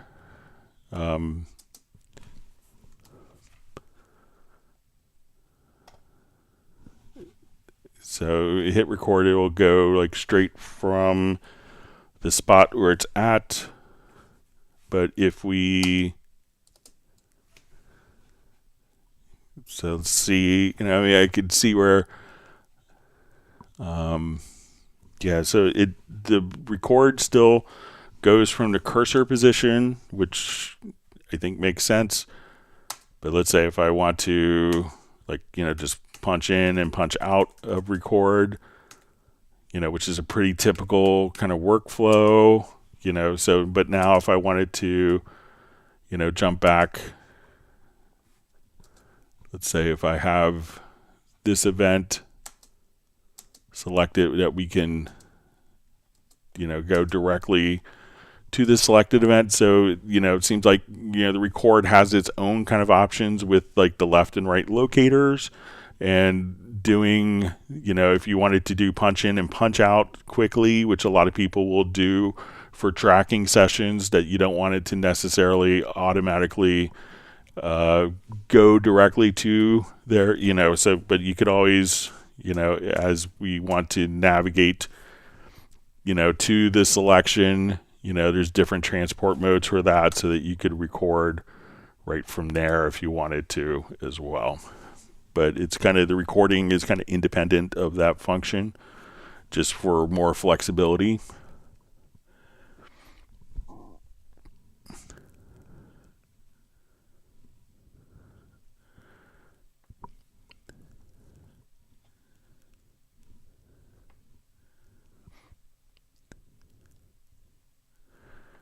We see Yak Martin is the first one to give a special treat to Stella. That's very good of you, Yak. All right.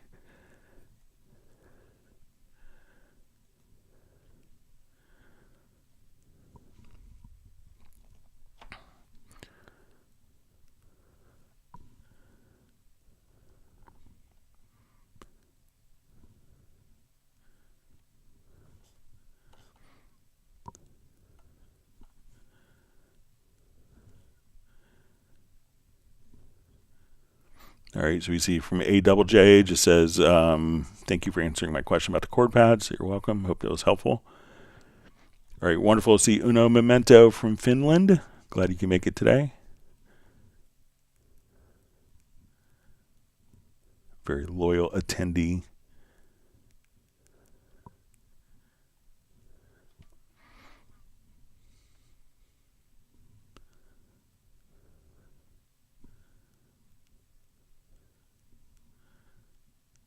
All right, reading through comments.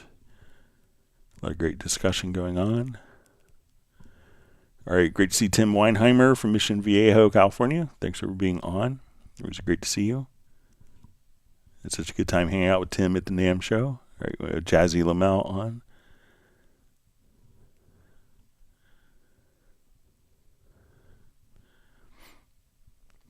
All right, and we have Entree just checking in from Australia, where it's very early, probably 5:30 in the morning or so, 6:30. Thanks for being on, representing the Southern Hemisphere with Tiago.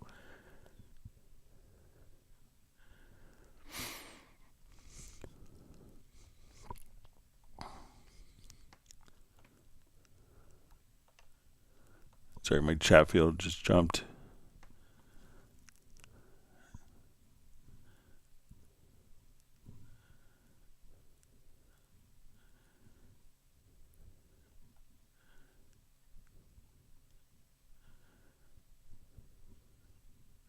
All right, Panos Papas asks, is there a way to display folder track in the mix console?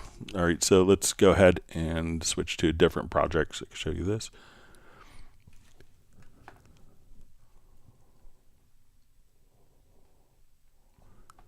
All right, so in this project, all of my drums are in a drum folder.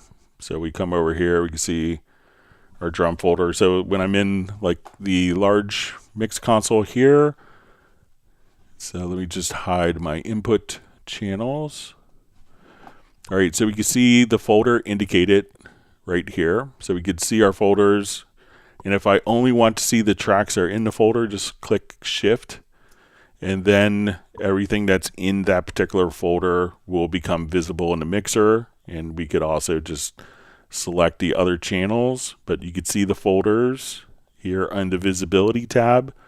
And then Shift and click just to the left of the folder. That will show you everything that's only things that are in that particular folder.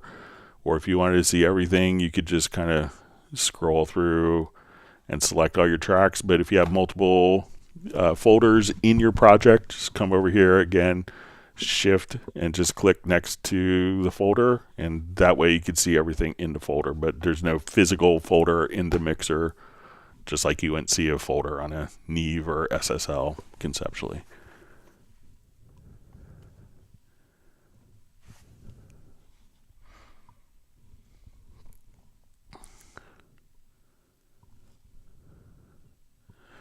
All right, we have Sway TV and Recording Studios asks, hi, when I go to History of Undos, I see, say, 10 items, but one only want to change the earlier 2 items. It seems that all the other moves are also deleted. Any way to do selected events? So when we do the, so if we've done a number of edits here, so let's say, okay, I erase, I moved events, I did all sorts of bad edits in a row. I want to duplicate. Let's move these here.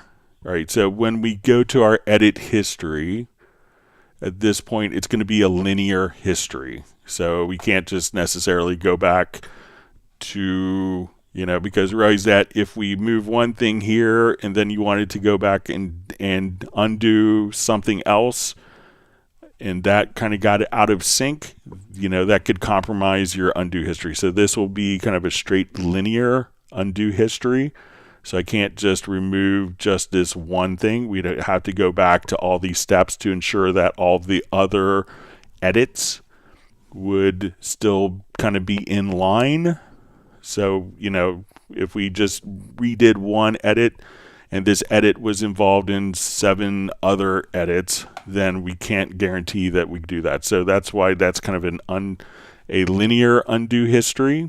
So as we work with that, now if we wanted to do processing on tracks, we could kind of do a non-linear history. So if I wanted to go to my direct offline processing and I have this track selected, I wanted to invert the phase, I wanted to add gain, I wanted to run a filter plugin, I want to run a black valve compressor. Here I could, even after saving, I could change the order. I could remove one single thing because this is actually storing all the original file intact. So I could remove one single process offline, or I could delete all of those. So, but for the regular edit history and the mix console history, those will be linear. Otherwise, you can't guarantee that the other aspects would still work.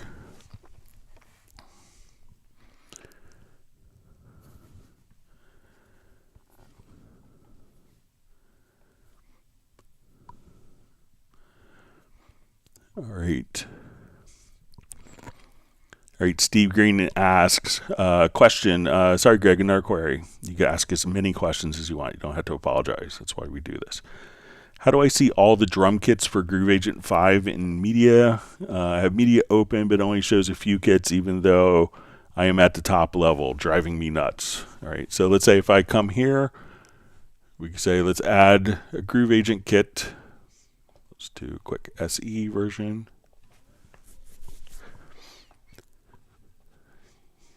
And I'm not sure if you're in Media Bay here. So but it could be that there's filters. So let's say we go to our Media Bay in the right-hand zone. I go to VST Instruments. We'll go to Groove Agent SE. So let me just... So here's all the different kits that are available. So I have some of the extra kits installed in mine. So when I come here, we could see, okay, these are all the kits within this particular library. Now what happens sometimes is that people will do, let's say we're in a synthesizer and you're over here and you can say, I want a bell,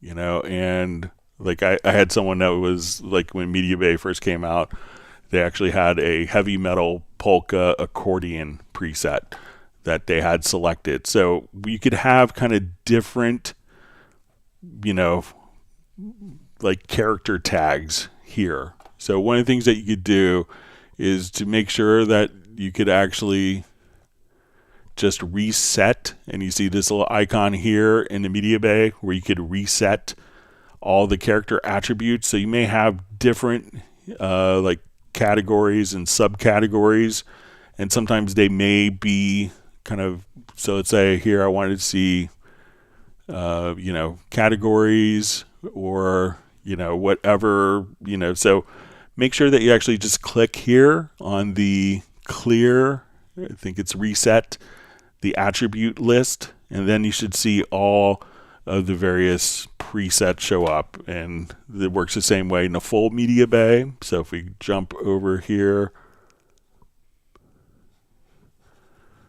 you just want to make sure that you actually clear the attributes. So let's say, okay, I'm here, I want to go to my VST sound, and I'm looking, you know, so at this point, you know, we could say, okay, for the plugin, so say the plugin name, I want it to be for Groove Agent SE.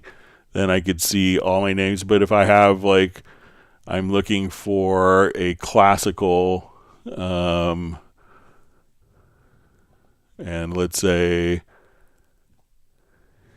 you know, like a classical accordion patch, then your results can be limited. So just kind of make sure that you're right here and you click on reset filter, and then you'll probably see all of the different Groove Agent SE kits that you can have right there.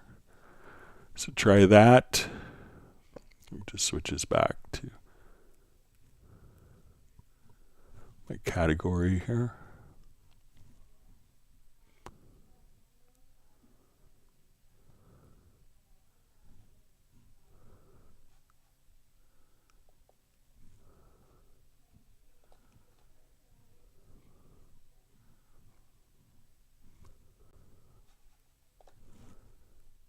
All right.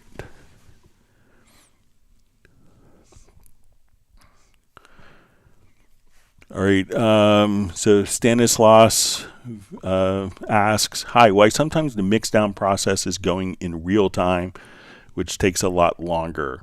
So generally when it's going in real time is if you're incorporating like an external effect or an external instrument, then it would be real time. There's also an option. So if we go to you go to your export audio mixdown, there is a function here where real time export can be checked. So if you don't have external processing, or you know, even if you're not using it, but if it's loaded into the project, you know, and it's not, you know, it's part of a template, for instance, where it's like, okay, I just have an outboard compressor and that's part of my template, even though it's not being used. If it sees something that it needs to, you know, that requires the export to happen in real time, where it needs to, you know, send MIDI out to an external instrument, like a hardware instrument, to return back in, that has to be done in real time. If you're processing external audio sources, it's the same thing where the audio has to be processed in real time, or you have in the export audio mix down, the real-time export selected there.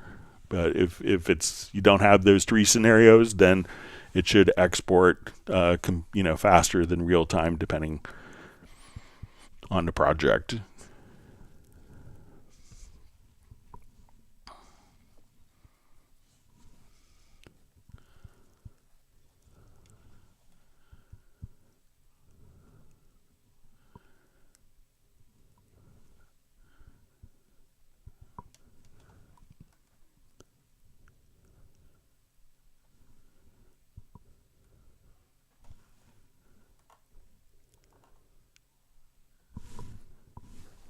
All right, sorry, my chat field jumped on me.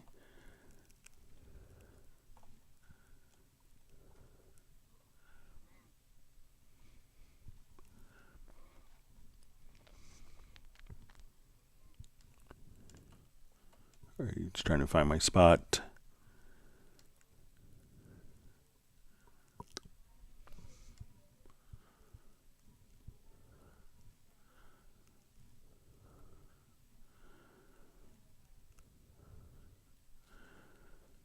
Okay, so we see Clay21000 asks, "Hi there, how can I print my project in Notes?"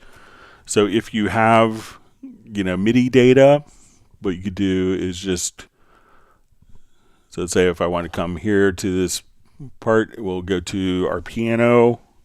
So I'm going to select the MIDI data here, and we could open up the score editor in the lower zone. So, or we can see our MIDI data here in the key editor. If we go to our scores menu and choose open score editor, and then we could see what it looks like on the page.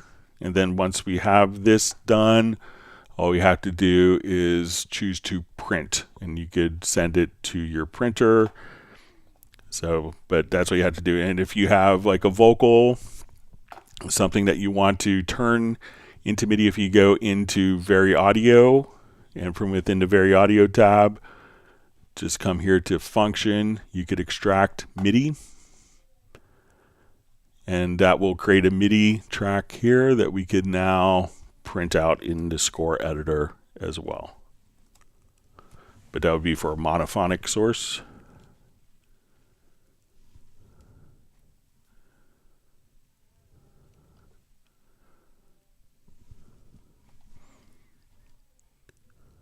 But let me make Clay2, let me know if that's the right notes that you mean.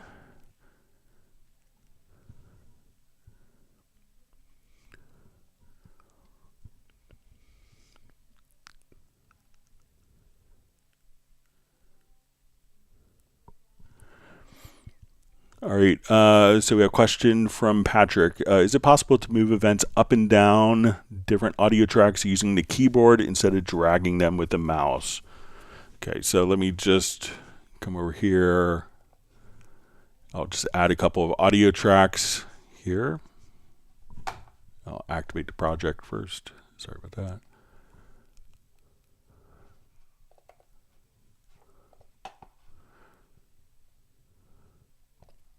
All right, so there is a function under nudge where you could nudge up and down. So I'm going to set up my MIDI remote. I'll show this.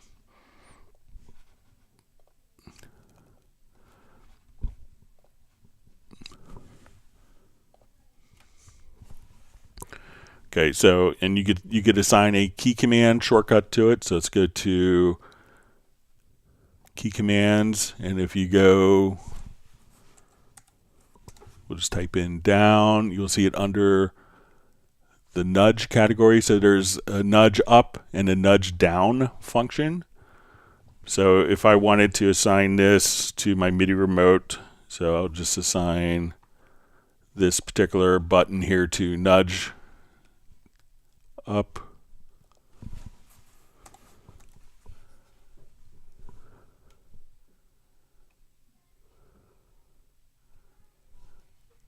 I'll just search for nudge.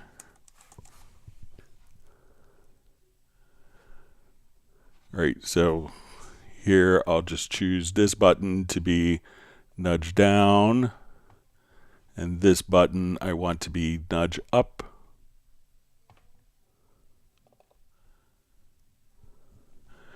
All right, so we have nudge up, nudge down. All right, so now when I have this event selected, instead of moving it, we could just nudge up and use the nudge down function. So again, look under nudge, and then you can, without physically moving it with your mouse, you can just come over here, nudge these up and down, like so.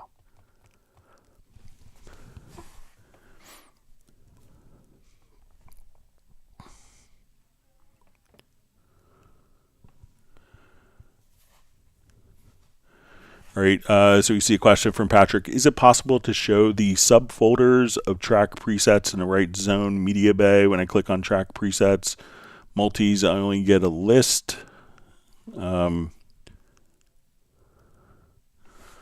So I don't think that there are, I'm not sure if you put it into a subfolder. So let's say if I want to add, so let's come over to my media bay. So when we go to our media bay, we'll go to, let's say, user presets. We'll come over here to track presets to multi. And now when I do this, we could just say, okay, here's my drum multi. When I drag it out, that we can now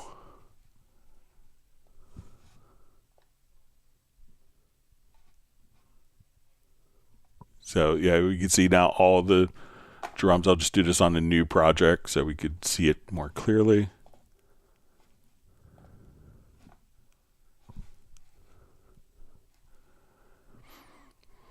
Okay, so user presets, track presets, multi.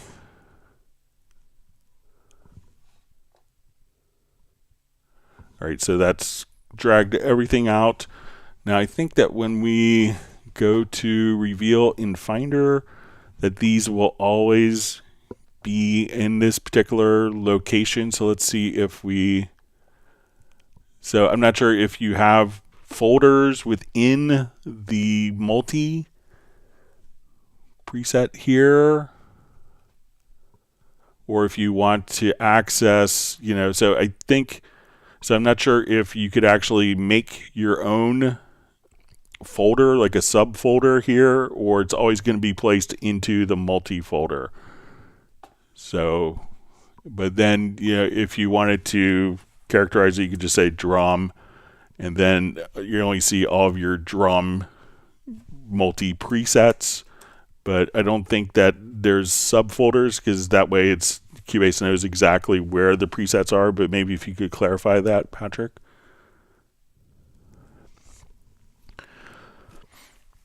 All right, Suede TV and Recording Studio asks, why add a loudness track? What is the purpose of that? So loudness tracks are a Nuendo feature, so let's show that quickly.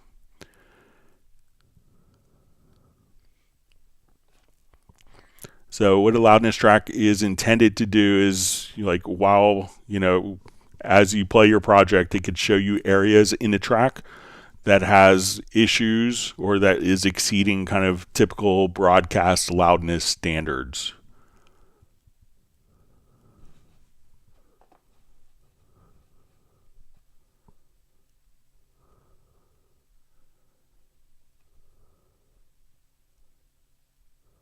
Let me just find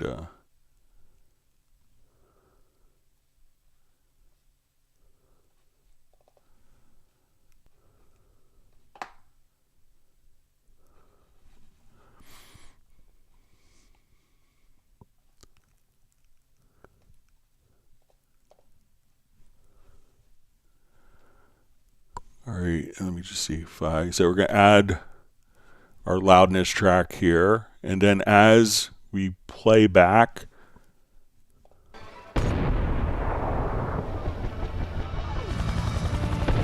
so if we're doing lots of stuff for broadcast, we could see areas that may be exceeding or to be aware of that are close to exceeding the loudness standards for broadcast. So as we kind of have our dynamic range much smaller here, this area isn't Help me. isn't necessarily in a loudness area. So, but this is an area that we might want to go back and look at it. So it's like as you have your track going on, it allows you to navigate into different parts of the project where you may run into loudness issues for your deliverables. So that's the point of the loudness track in Nuendo.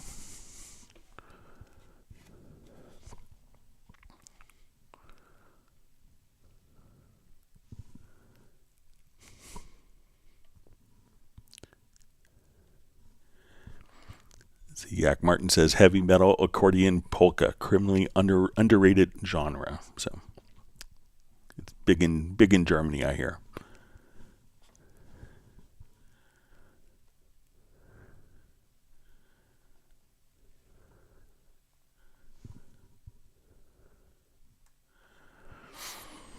All right, Daniela Tocan asks, Greg, can you show a little classical arrangement with the Steinberg scoring editor? I score normal, first the notes and composing there, and after I go in to check instruments and sounds and mixing. All right, so let's just open up a quick little Schubert piece.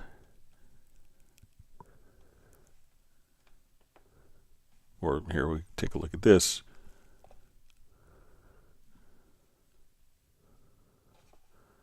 All right, so say I just wanted to take this piece, and so when we look at it, we can say, okay, let's open the score editor.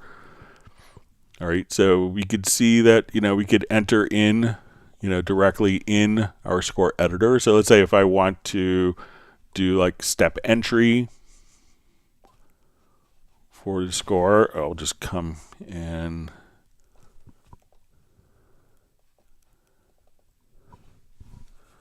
so I'm just going to take this event here. All right.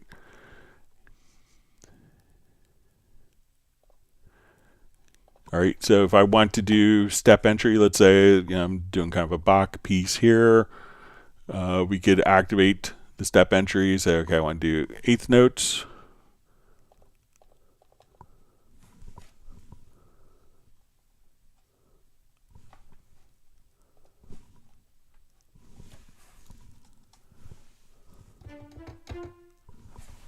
And we just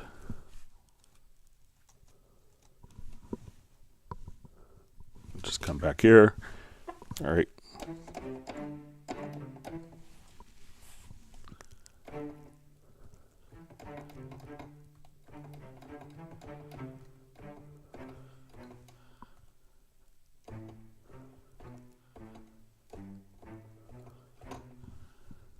And if I messed up a note here.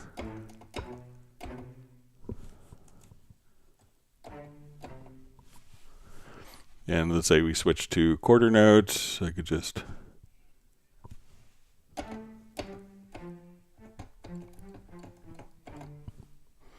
so, just like you would normally kind of enter in different rhythmic values like you would do with a notation program like Dorco, we can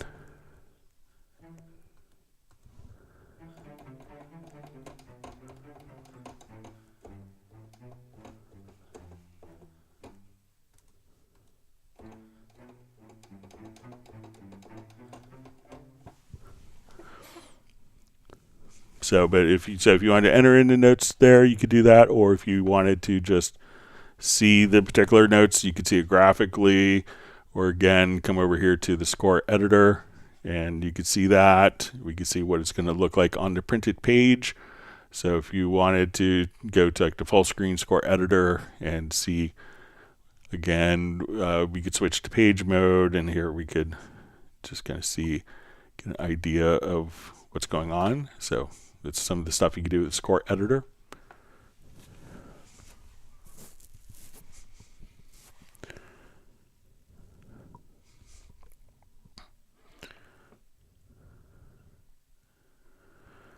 And Daniela also asked, how are the advantages for this scoring editor? So obviously there's lots of people that still print out their parts from Cubase. Lots of people use Dorico. That's a purpose-built notation solution. And this gives kind of a unique perspective, if you give this to a musician, they could probably understand the score very easily. Some people, and many composers, if you will think of the key editor as being, almost the 21st century score view, and they, look at and see the patterns visually here. So some people will, relate to their music this way. Some people will relate to their music in traditional notation, and you could do both inside of Cubase and seamlessly kind of work between the two idioms, if you will. All right, wonderful to see Gerald Ely on from Martinez, California. Thanks for joining us.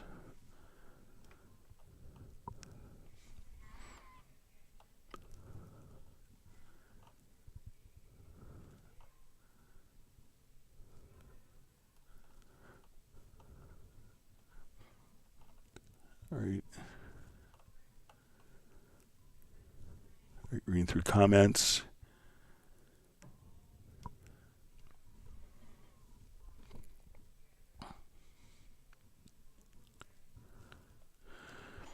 All right. So we see from Carlo, R390, is Iconica Sketch good for basic epic music? So yeah, you could definitely do, any, type of orchestral thing. I'll just play, I'll play a piece here. It may not be epic, but it'll give you kind of an idea. So this is all coming from Iconica Sketch. But, whatever you do notation wise with it, but just kind of give you an idea, some of the flavors.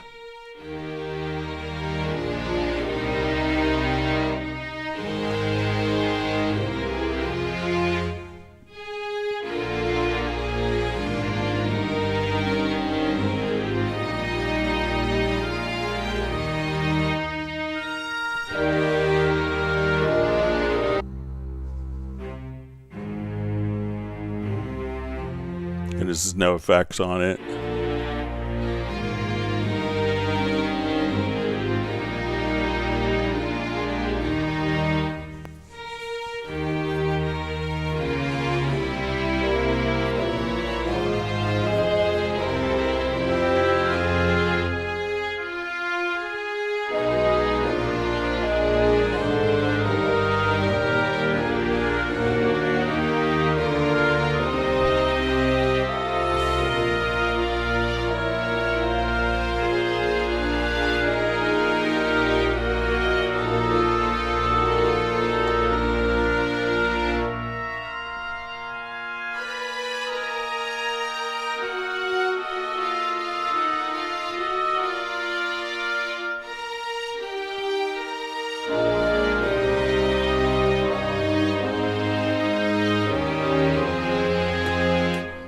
So obviously anything that you want, orchestral stuff to do, whether you want it to be epic or, beautiful or just, very lighthearted, you could do with Iconica Sketch. It's really more, the composition, but, the sounds are great. And many people have been like super impressed with what they're able to do with Iconica Sketch.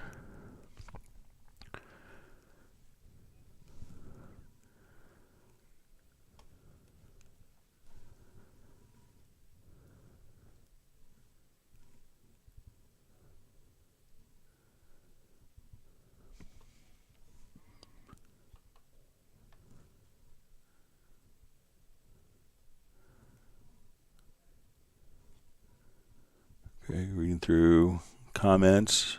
All right. Trying to learn some German along the way.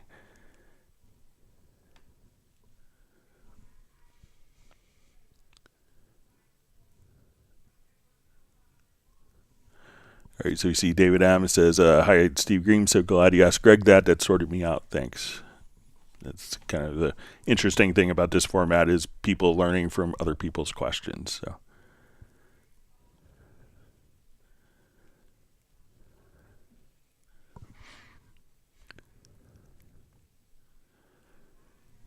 All right, so we see John Costigan just comment to Jazz Dude. Just thought I should install your template, even though I have the absolute 6th version of Iconica as a starting point. I don't have Cubase 13 yet. Yeah, so it's probably, Iconica comes with the Hallian Symphonic Orchestra, but when you get Cubase 13, John, then you'll be able to probably access and make sense of the Iconica sketch. So I don't think it's sold separately. All right, so we see Gerald Ely just says nudge up. That's a new one for me. So yeah, it's kind of an overlooked one.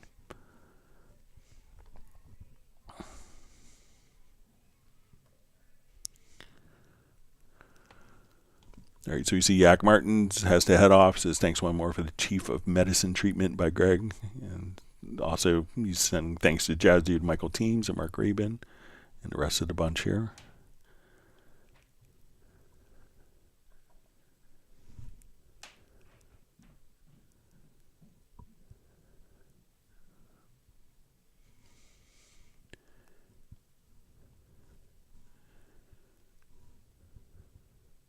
All right, wonderful to see Graham Witcher from Royal Wooten Bassett.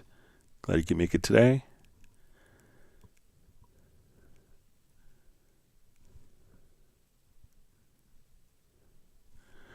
All right, so we see RFB says, Greg, I sent you an email regarding the macros. Thanks in advance. So yeah, I'll be happy to send you my keyboard shortcut file. All right, we see Michael Teams wants people to smash the like button.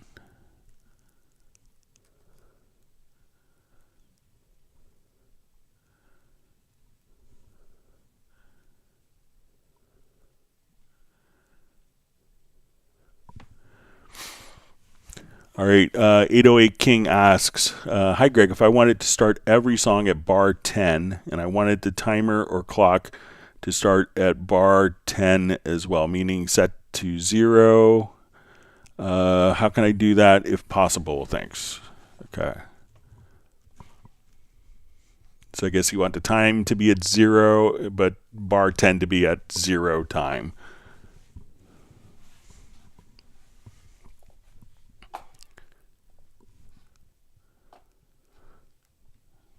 Okay, so I'm going to add a ruler track.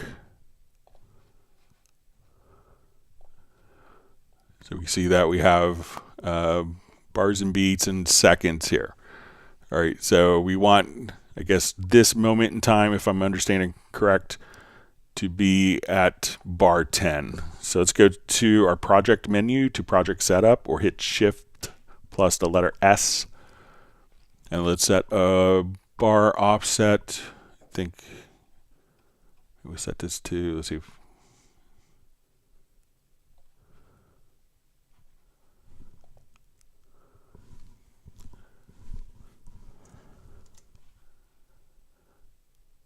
All right, so let's set our display bar offset to -9. So now we start at our first, where our time is set to 0. So I'm going to open up my studio. Let's get to more options and show the large time display. So my time is set to 0, but my bar is set to measure 10. So if that's what you want, I'm just going to reread it again from 808 King.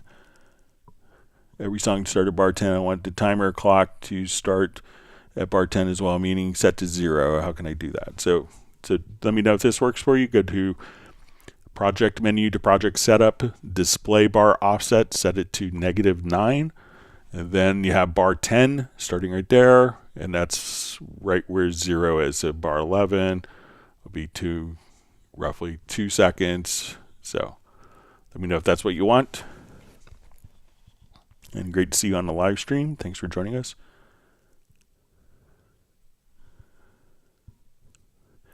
Yash asks, do I have to enable Q-Link to color multiple tracks and regions at the same time?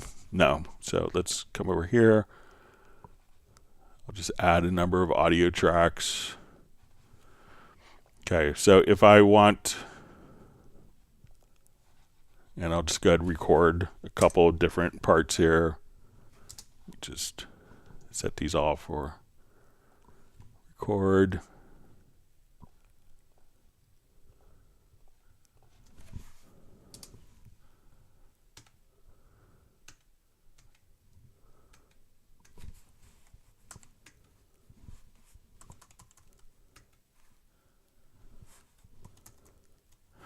Okay, so let's say I want to color multiple tracks or events. So it could really kind of depend on what's, be aware of what is selected, because when working with colors, there is kind of a hierarchy. So if an event is selected and I go to colors and I have all of my tracks selected, I have this event selected, I go to change the color from the color palette, and let's say, okay, I want it to be white. This event turns white, but none of these tracks do, because the actual events will take priority over tracks. So if I just have tracks selected, I could select those tracks. I don't have to enable Q-Link. I could go to colors, and we could set these all to the same color, like so.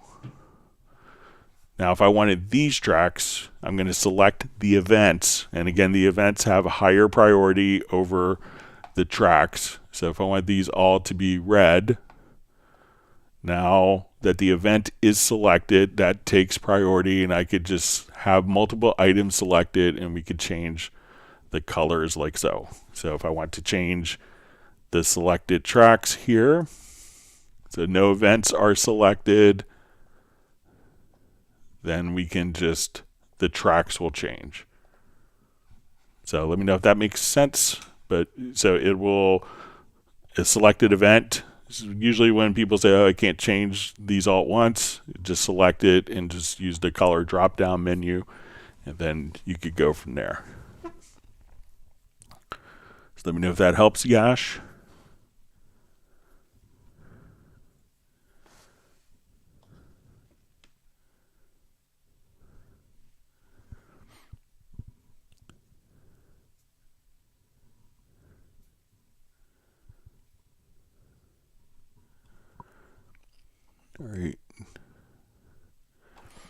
All right. Sway TV and Recording Studio asks, can you briefly describe Razor and Squasher, please? Okay.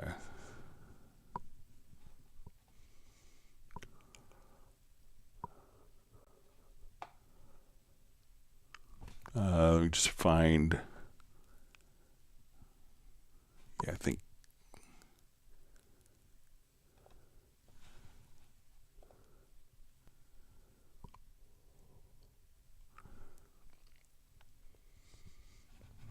All right, I'm just going to program a quick drum part with this. It's a file that may.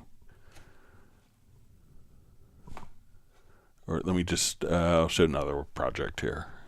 I won't have to program a beat.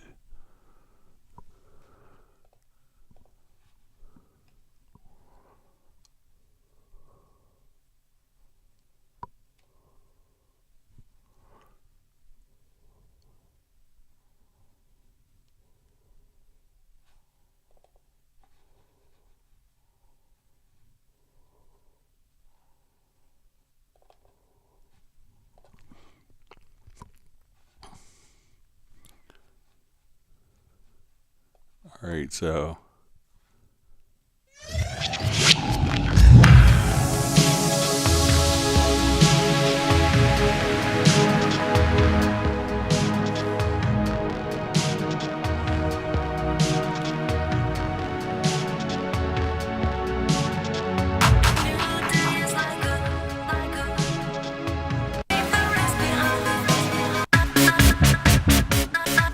All right, so let's take a look at this. So let's go ahead and open up.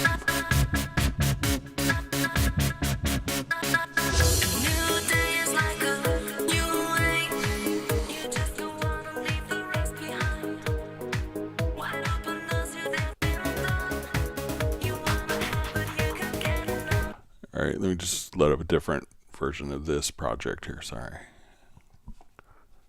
It's not changing.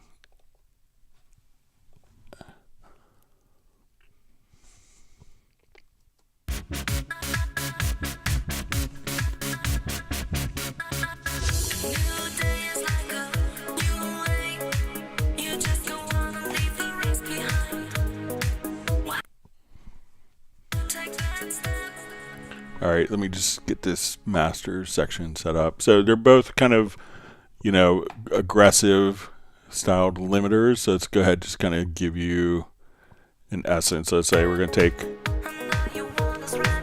this particular project here.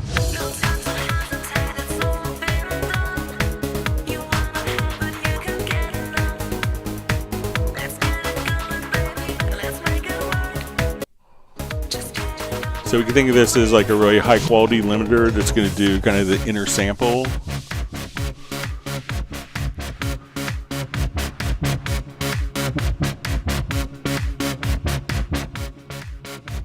So if you really want to kind of squash.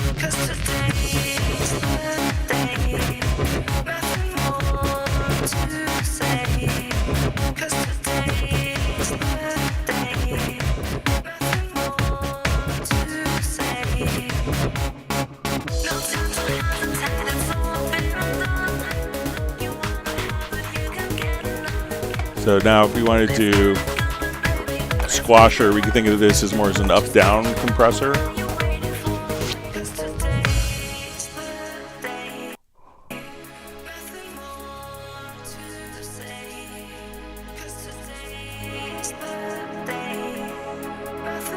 So this way we could have separate dynamics for kind of the up and down.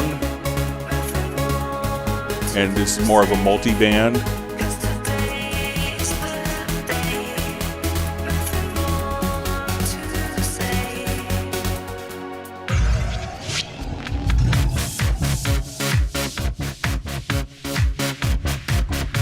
So a lot for kind of aggressive dance music. It's really good for that.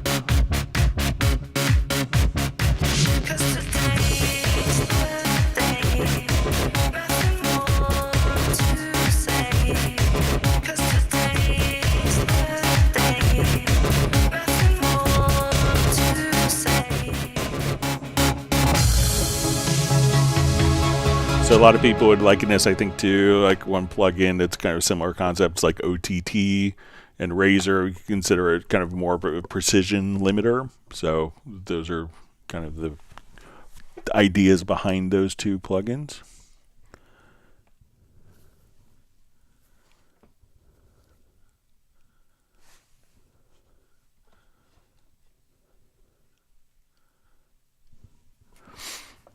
All right, so we see Daniela Tocan says, I do not see in this example, a legato or others. Problem if this will transfer with music or MIDI to the channel. So if your Music XML is going to just kind of write the graphic, it would carry over kind of the graphic object of legato. So it may not actually employ that as a sound. And if you want it to have the key switch, it would have to be carried over as a standard MIDI file for that.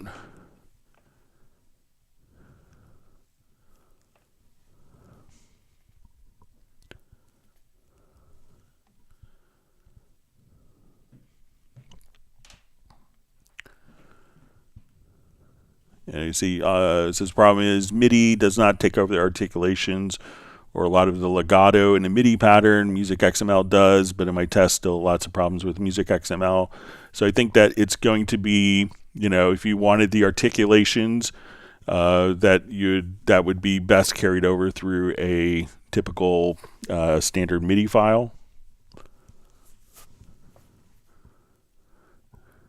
All right, Sasu asks, when you copy a track with a track picture on it, it doesn't copy over. Why is that? Okay, so let's do a new project here.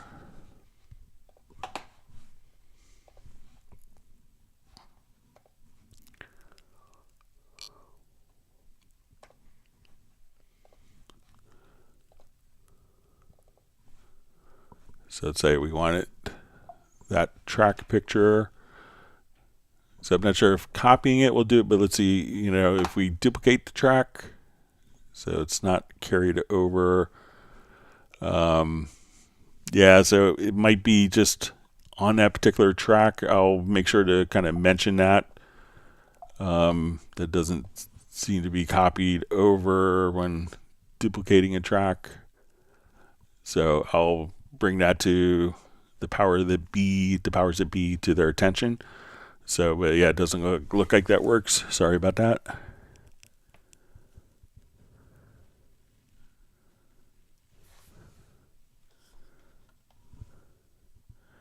All right, we'll see Mark Rabin's going to be losing network connection. Glad you could join us, and have a wonderful weekend with Stella. All right.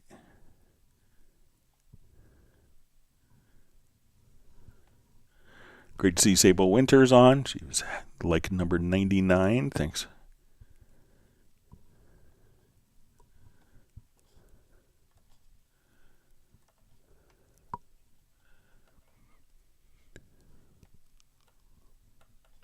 Jeremy Chatfield just jumped on me.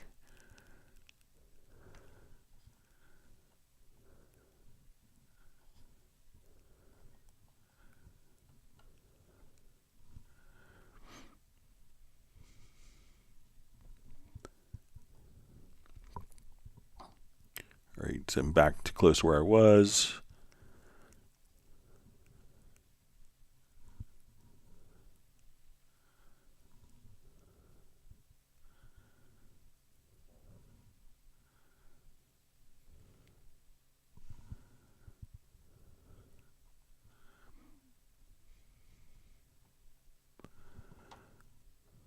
All right, so Danielle Tocan says maybe you could show in the future more specific the use, special with articulations and instructions in the score editor. All right, so let's say we'll go over here. Let's just jump back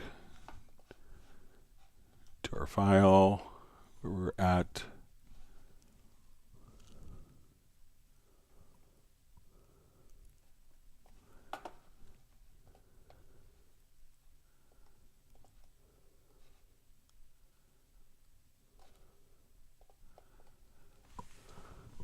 Okay, let me adjust my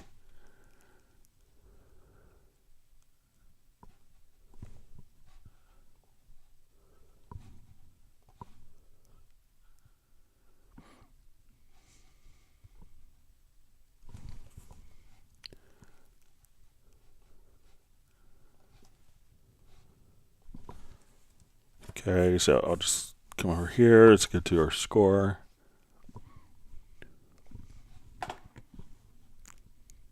Let's put it into page view.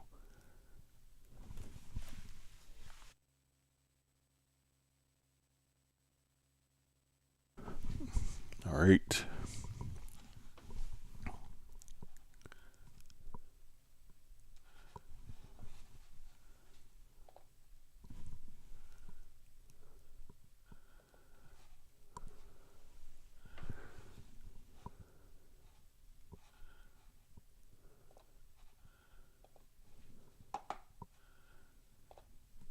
All right, so I just imported the key switches because we're in Hallion and we could do that. All right, so I'm just going to put in some quarter notes here.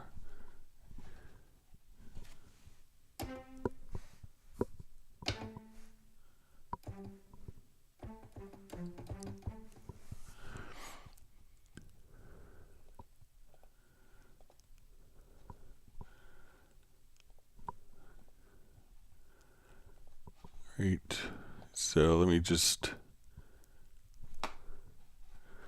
so right now we see the articulation is set to none. So let's say I want this to be, I want to select these particular notes, and I'm going to just put these into attributes. So I'm going to switch all these to attribute.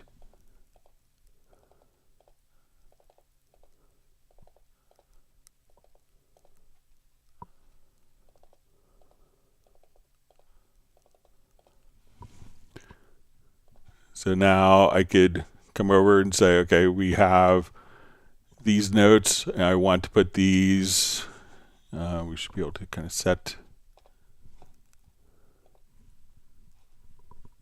oh, did a wrong one. Sorry, so let me just do all these to attributes. And what an attribute versus a direction is that the attribute can be written on the particular notes. So I could come over here and we go to the articulation. I could say staccato, and now I want to enter in some other notes.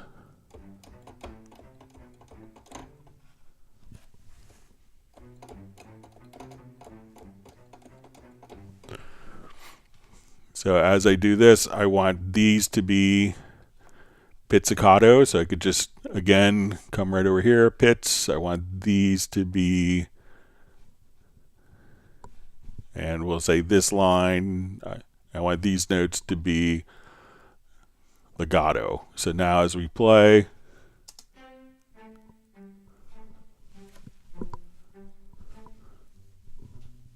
and I'll just bring up my control room, make it a little louder so you can hear it better. Sorry about that.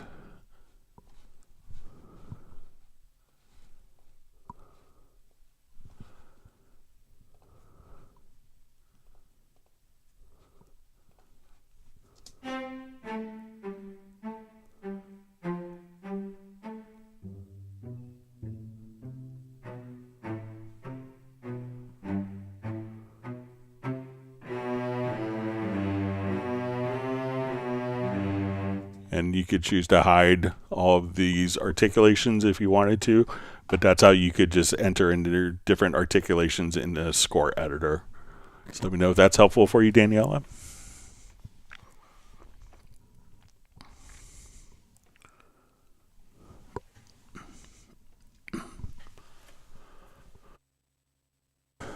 All right, so we have a question from CNAB.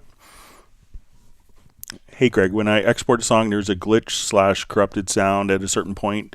Stem wave MP3 exports have the same sound even in real-time export, but not in the DAW. Is it a bug or a Mac bug? So let me know, like, if it's in a particular track. Sometimes particular plugins, if they're misbehaving, can cause errors like that. So, try to see what happens if you don't include any plugins. If you just go into your project and into your mix console window, so let's say if we're here, and you bypass all inserts and sends and see if it exports fine, I think it's probably going to be related to a particular plugin that's kind of causing that issue.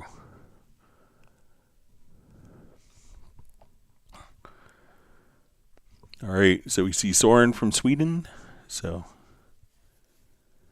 all right, so Entree just says 61 most dedicated users in the world. So, yeah, even though we may have like 61 people on, usually on average it's about 1,400 people will kind of pop in and out during a live stream. All right, see some moderation by Jazz Dude. Appreciate that.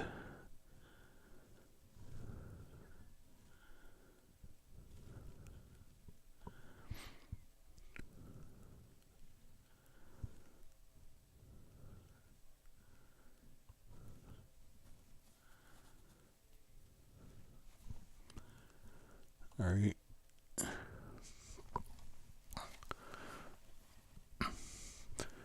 Okay, so we see from Soren, it says, I'm thinking I have problems with a couple of instruments, Waves, Bass Slapper, and Captain Chord's Epic. When used and loaded with a project, they don't work until Awakened, loaded manually. Waves and Mixed in Key blame each other, sort of. When both are in use in the project, they seem to block functionality of each other. Can you take a look in that situation in an email for me? I don't have any of those plugins to test with. So I may not be, the best person to check with that. But if there's trial versions, I may be able to take a look at it, but I don't own any licenses of any of those plugins, unfortunately. But it doesn't quite sound like a Steinberg matter, but if I had the plugins, I would test. But let me know if there's trial versions of each of those plugins, and I'd be happy to kind of take a look.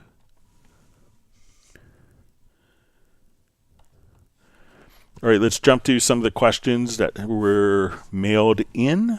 Thanks for all the great questions in the live stream today.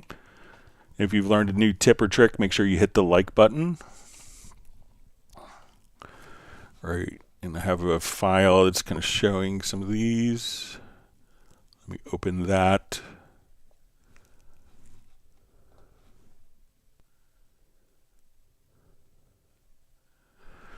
All right, and we covered this a bit in the last live stream, and I had kind of a brain cramp on it, but let's take a look.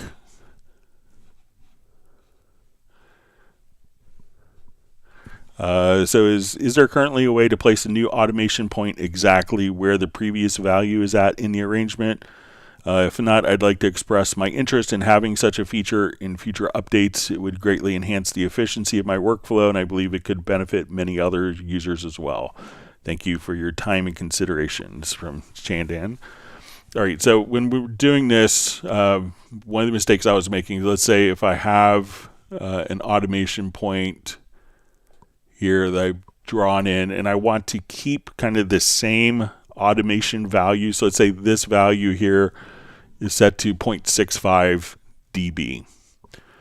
And if I wanted to put other automation nodes and have it at the same value, and what I was doing wrong was I switched to the draw tool. And when you select the draw tool, this will allow you to kind of put in automation at different points. But what you need to do if you want to maintain the same value, so if I want to enter in additional nodes but not change the value, if we just have the object selection tool, we're going to open up the automation lane. And when we go from the track to the automation lane, we can see that this will turn into a pencil tool. So I'm starting with the object select tool, and now when I click, I can just enter those particular values in, and it's maintaining the same value. So if I click this automation node, we can see at measure 5, beat 1, 16th note 1, 0.39, we're at 0.65. Now I hit the arrow button, the right arrow, and we can see that at measure 6.1 to 59, we're at 0.65, 0.65, 0.65. So as we do this, so usually by default, if you want this same automation value, and sorry, I just flaked on this on Tuesday's live stream, just hover over with the object select tool and click. You can click and move the value if you want, but you'd have to specifically move the value. But if you just kind of click in the timeline, at that point, it's going to maintain the same exact value. So if we look here at the value, we can just now have all those different automation nodes at the same value. All right, next question. All right, so we had this question come up, I think, from Mohammed Salah a couple times, and I think I figured out a solution for it. And the question was, if we have a number of tracks that are all the same color, how to increment the colors using kind of a project logical editor command. Okay, so I think I figured out a workflow for this finally. Sorry, it took me a week or so to get it sorted. But I'm going to go to my project menu, and let's go to our project logical editor, and let's go to setup. So I think I just called this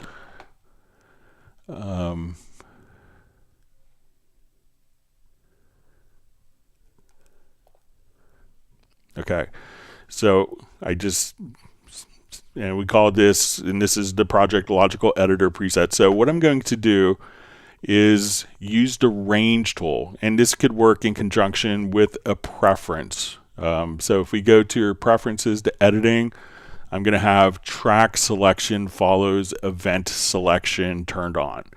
So, and if you don't have that turned on by default, I'll show a method in just a moment. So these are all the same colors, and the idea was to quickly increment the colors so that the colors aren't all the same, but if for pre-existing tracks, that those colors can be incremented. So I'm going to use the range tool, and with the range tool, this is now selected the tracks. And what we're going to do is to nudge from the top down first, and then we're going to say our container type is equal to track property. Property is set to is selected, and then on our actions, we want to set color and choose increment. So now all these tracks are selected, and I'm just going to run this project logical editor multiple times, and now we can see that each of the tracks has been incrementally updated. Now, if you purposely don't want to work with that preference enabled, so what you could do if you, like, say you hate that preference, we could build that preference into the project logical editor. So I'm going to turn this off, and we're going to apply. So, and what I'm going to do now is to event selection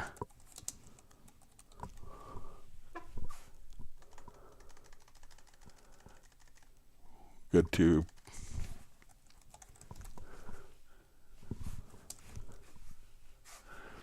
so we'll say editor, we'll say track selection follows event selection. So I'm going to move this up top,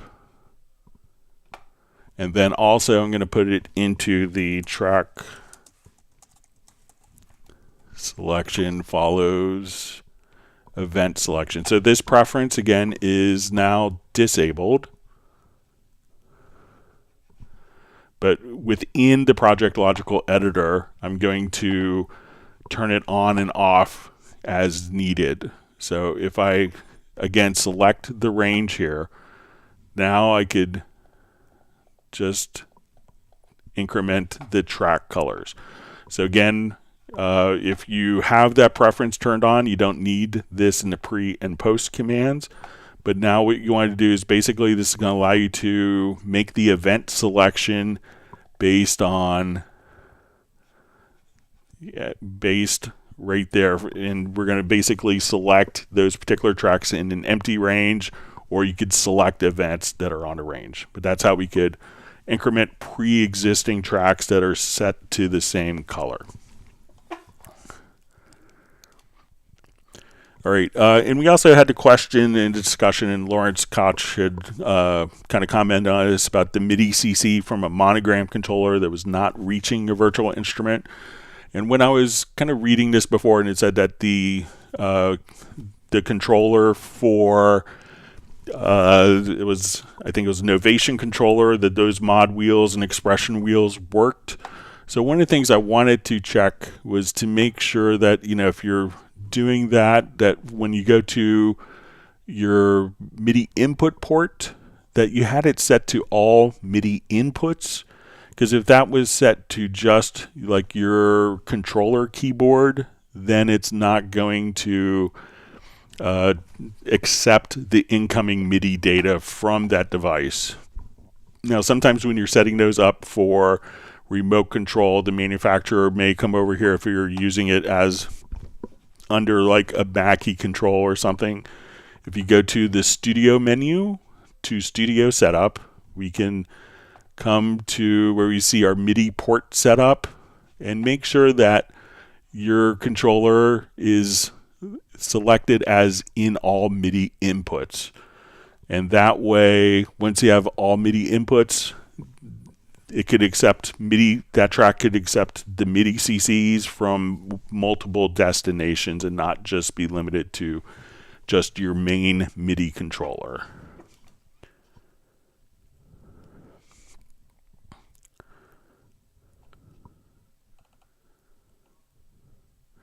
All right, we also had a question last time about when we have a MIDI event here, to fill the gaps by adding a new MIDI note at the end of an existing MIDI note here. So, and what we showed last time was kind of selecting the values, going to your legato function, which would extend it. But what the customer wanted to do was to actually write and create a new MIDI note between of the same pitch between the different areas. So to do that, what we could do is I made a macro. So let's come over to our key commands. And the macro I made was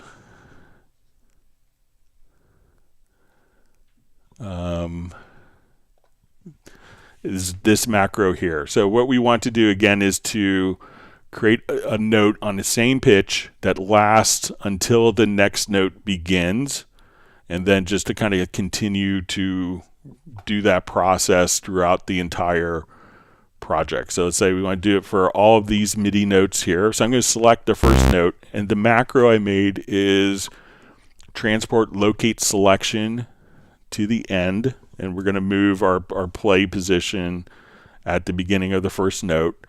We're going to activate MIDI legato. We're going to do an edit split at cursor and then navigate to the right. So as we run this macro, it's going to create a new MIDI note that fills the gap where there is silence. So now we do this, and that will now create that secondary MIDI note right there. Now, if we wanted to do this for data that had chords in it, so let's take this same material here, but let's say we have chords. We have to kind of change this macro slightly.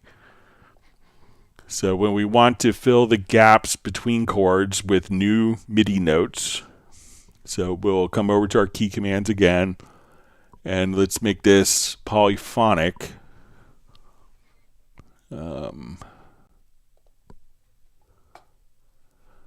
Okay, so, and we're going to say one is we're going to select the first chord here and move our play position to the beginning. We're going to say transport locate selection end. We're going to do MIDI legato, split at cursor. We're going to navigate right. We're going to say locators to selection, and that will put kind of the left and right locators, and then we want to select MIDI notes in cycle. So now that we run this macro, each of these chords will have new MIDI notes added to the chords that extend until the next chord begins. So we could just do it just like that and run the macro. So if you wanted to do it for chords, we could come over here and use these commands in the macro. If you wanted to utilize it for monophonic sources, we could use these commands.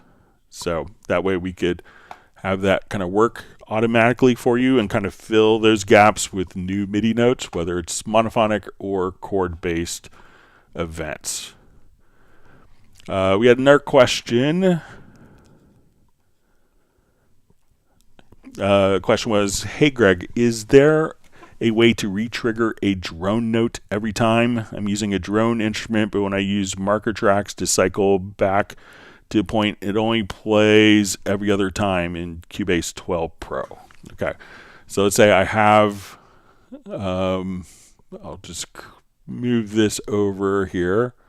So I have a drone note going on, so I'll move this cycle over. Okay, so as we play this, let's say a drone note. Sorry, let me just.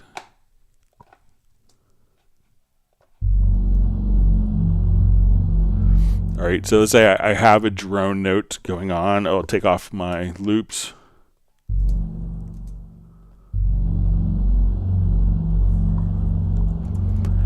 All right, so when I jump back, let's say I hit 1 here, we'll see that it just seamlessly kind of, and even if I stop, so let's say if I turn off, let's say let me just put it on cycle, change my start mode here. Okay, so let's say we're here. So even when I jump back, so one of the things that it could be if you're not hearing the drone kind of chase as you jump back, go to your preferences and go to the MIDI tab, and then you'll see like chase events. Make sure that note is turned on. So if that isn't turned on, so my MIDI note starts here, the drone is continuing this whole part. So now if I jump back, it doesn't re-trigger the note. But if that preference is turned on, so once again, preferences to MIDI, to chase events, to note. So now as we do this, we let the drone play. I jump to the right locator, to the left locator. The note is automatically re-triggered. So try that preference, and I think that will do the trick for you. All right, we did have a question that came in about, and the person was kind enough to send a video about solo and mute behavior when working with folders. So let's come over here. And what they were kind of indicating in the video, and I'd asked some questions, but I'll just kind of show it here, that when they solo a folder within a folder, like a subfolder, that the solo doesn't seem to be working. And like looking at their video, I just had a couple questions with routing, but it seems like if I solo a folder, all the contents, like we have multiple folders here, all these contents will be soloed. If I solo this track, only that track is soloed. If I solo that folder or this track, everything kind of seems to be kind of working as expected. But I just wanted to show that for the benefit of the person that sent the question. I sent some questions right before the live stream started. We'll see if we get some clarifications, like if there's any routing for different groups. But let's say if I select all these tracks and we route them to a group, we'll see if that changes the solo behavior. So I'm going to add a group track to the selected channels. So even now, let's say if I have, so we'll clear our solos. So if I solo the group, everything can be soloed there. If I solo that, so that all seems to be working as expected on my end. So, but maybe the person could send some more information. All right, we had a question mailed in that asks, with me having a lighter touch at times as a pianist, my velocities in the left hand tend to drop below 40. Sometimes they even go below 20. In a logical editor, Greg, how could I set my velocities that drop below 40 to stay at 40, and any velocities that go above 85 to stay at 85? I could later make some edits with the pencil tool, but I was trying to find a way to save some time without having to go in and make a lot of velocity edits. And could I save this as a preset for all of my future work? All right, so let's look at a piano part here.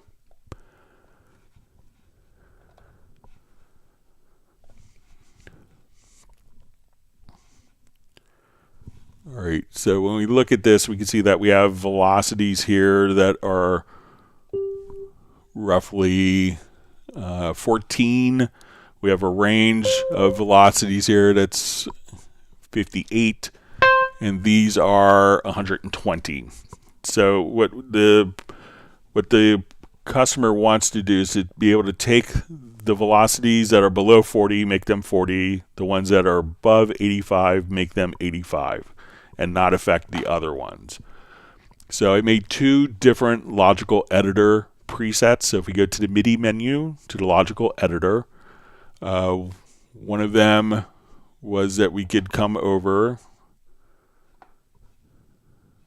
and this is for this is one of the commands that's going to be used in the chords. This is the logical editor preset for our previous question about adding the notes to fill the gaps between the chords. So when you see this referenced in the macro, this is for the select MIDI notes in cycle. So that's what this command is here. All right, but let's go back to like 40. So we want to turn notes.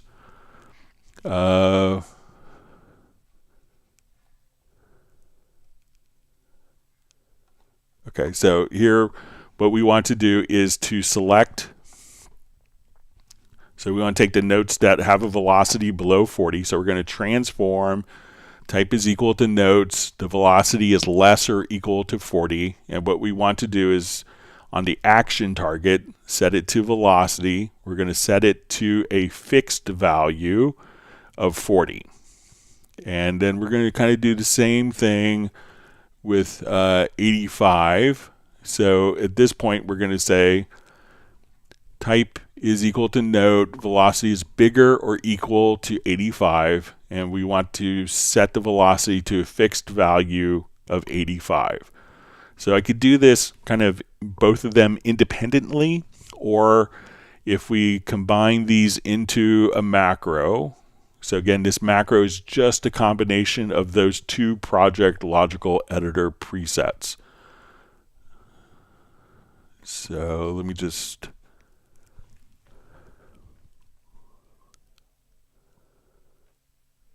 find a preset here. Okay, so here is the macro. So again, this macro, we could just say new macro, and we're going to add these two commands. So we'll say process logical preset. All velocities below 40 go to 40. All velocities above 85 go to 85. So we can see our low velocities, these will jump to 40. These high ones should jump to 85 when we run this macro. So I'm going to select all the events, or we'll select none, run the macro, and then we could see how the velocities have changed. So again, the two different logics, so we'll run that one more time. So nothing is selected here.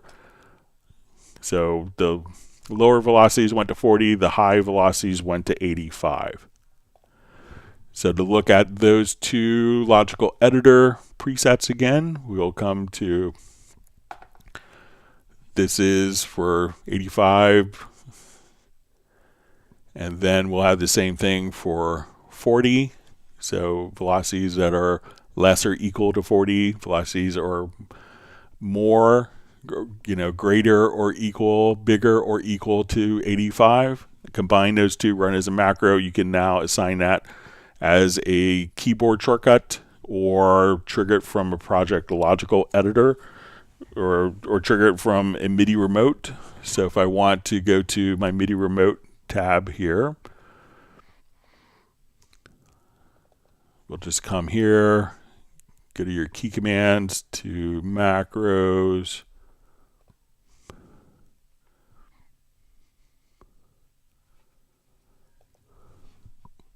apply the mapping.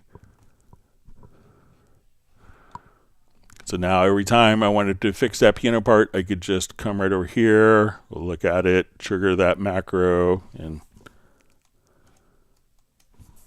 hit the button, and that command will automatically be instantiated.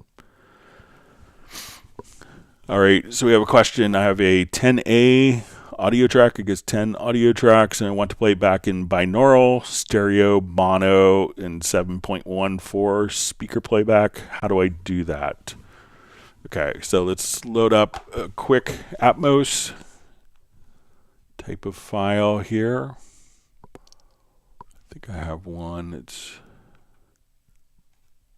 yeah.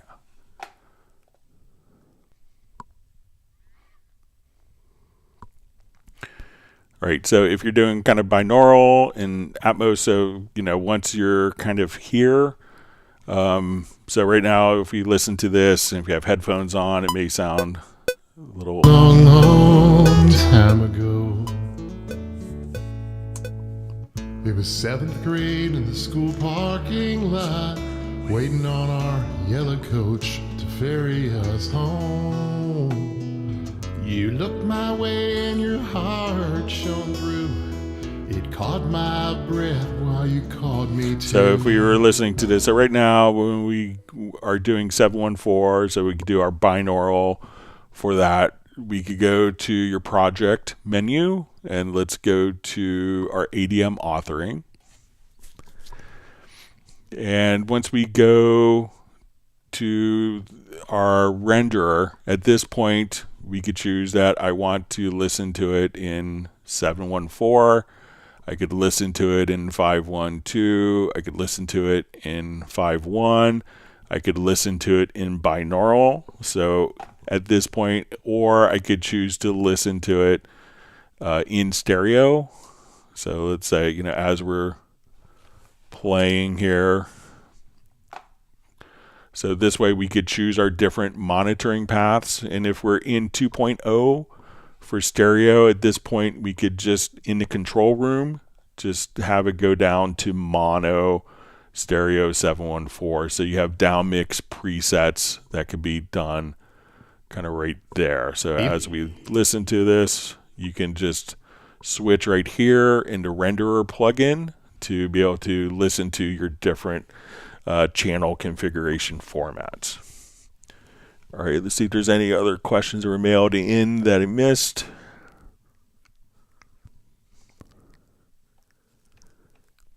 All right, I think we got through all those. Let me jump back to live questions.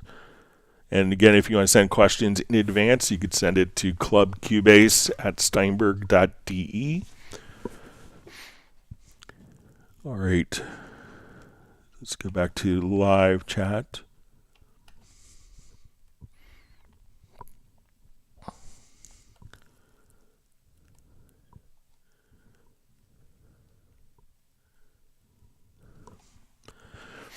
All right, Jim DJ Sticky Falong asks, hi Greg, is there a way to import the channel settings from Groove Agent into the mix console?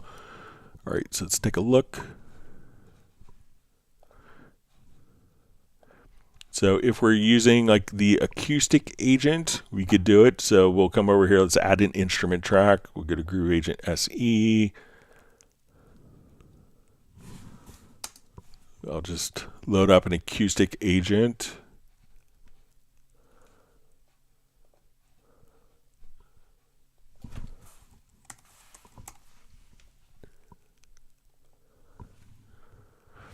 Okay, so let's say I have my mixer here set up, and we go to inserts. So, you know, when we come over here to our kits, so we can have all these different elements. All right, so right now we have, let's say in our mixer, I'm going to filter the input channels. All right, so everything that we're doing is now kind of being sent out. So to do this right, and this doesn't work in the beat agent because it's utilizing kind of different mixer architectures, but this mixer in an acoustic agent, we could come over here and we say export mixer, right click and export mixer and effects to Cubase. So at that point, now this mixer has been basically transformed into the Cubase mixer.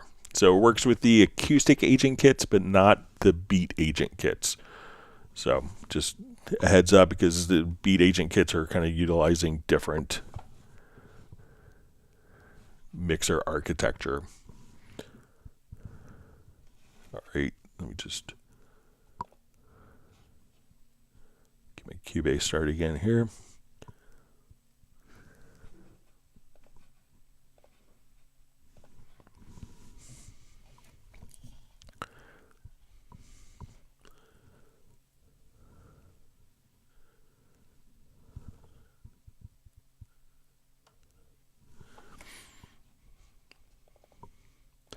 All right, so we see a question from Soren.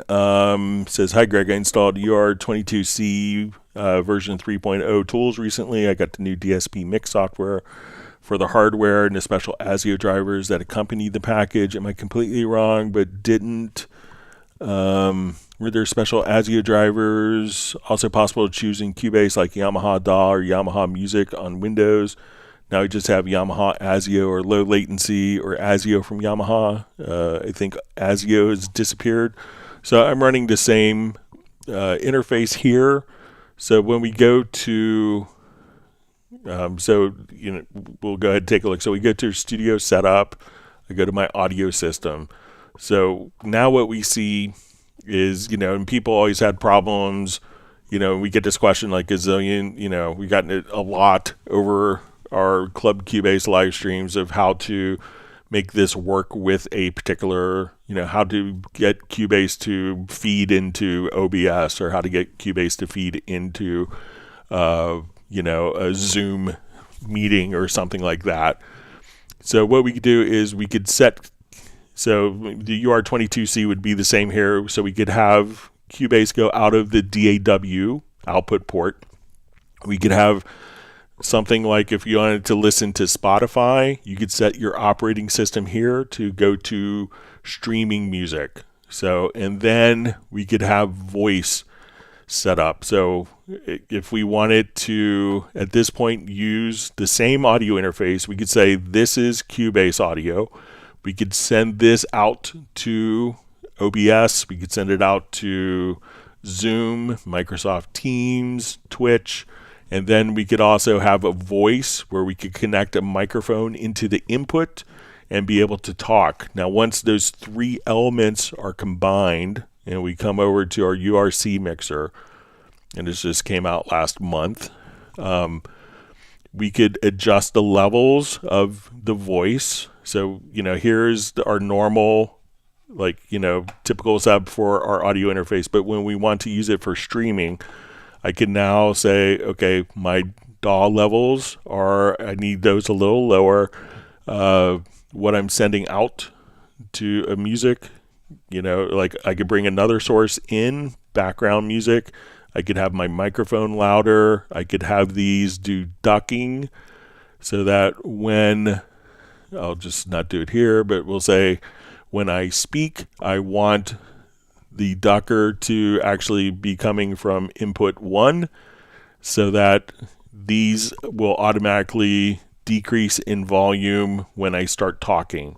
And then we could actually have a multiband compressor as well on the output. So if you wanted to, adjust the output here, but this way we could think of having 3 drivers for one single device, so that we don't have to do this kind of audio routing gymnastics that's often required on a lot of systems.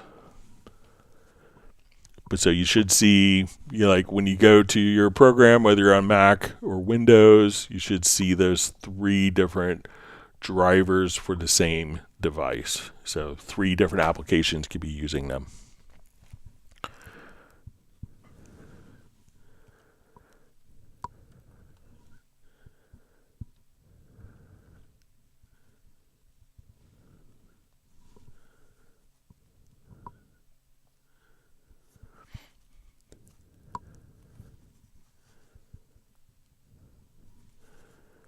All right, and see kind of a further question from Soren on this. When I use UR22C and set the Windows audio setting to Yamaha music driver or line, which is the same on Windows, and try to record in Cubase from the system sounds, I get no chance to use supervision on the Windows sound. Is that how it should be? I get no sound in control room from Windows system sounds.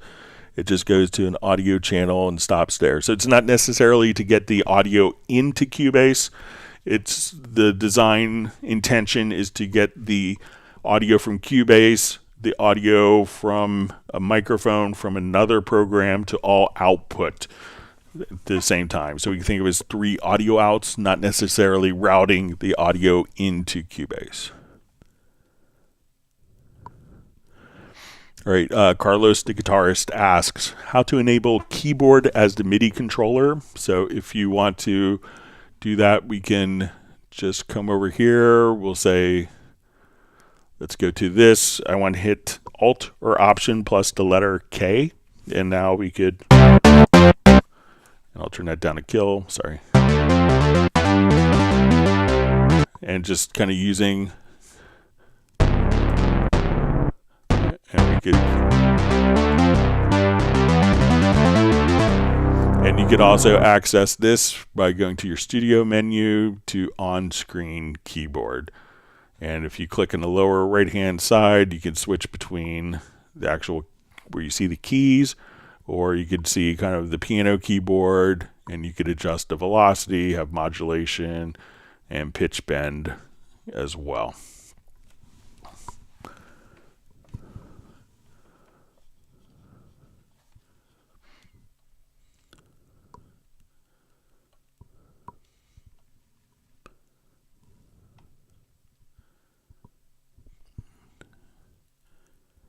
All right. Gerald Ely says, great macros today. Thanks, Greg. Yeah, it's kind of like some people do Wordle or do crossword puzzles. My little mental distractions making Cubase macros. So, but hopefully it'll be helpful. All right.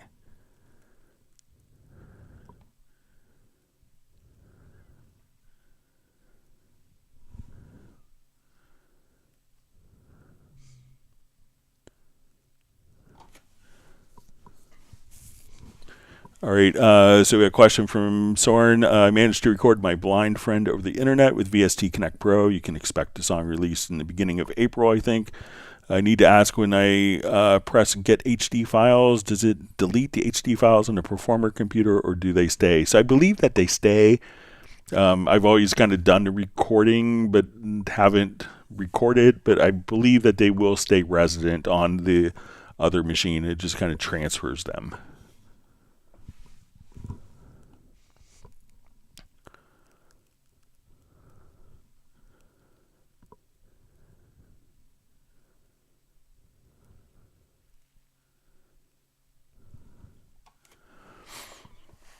See, Sable Winter says, wow, I just suddenly felt like I was in science class with that last demo of the Project Logical editor. So it's not that bad. So science was fun.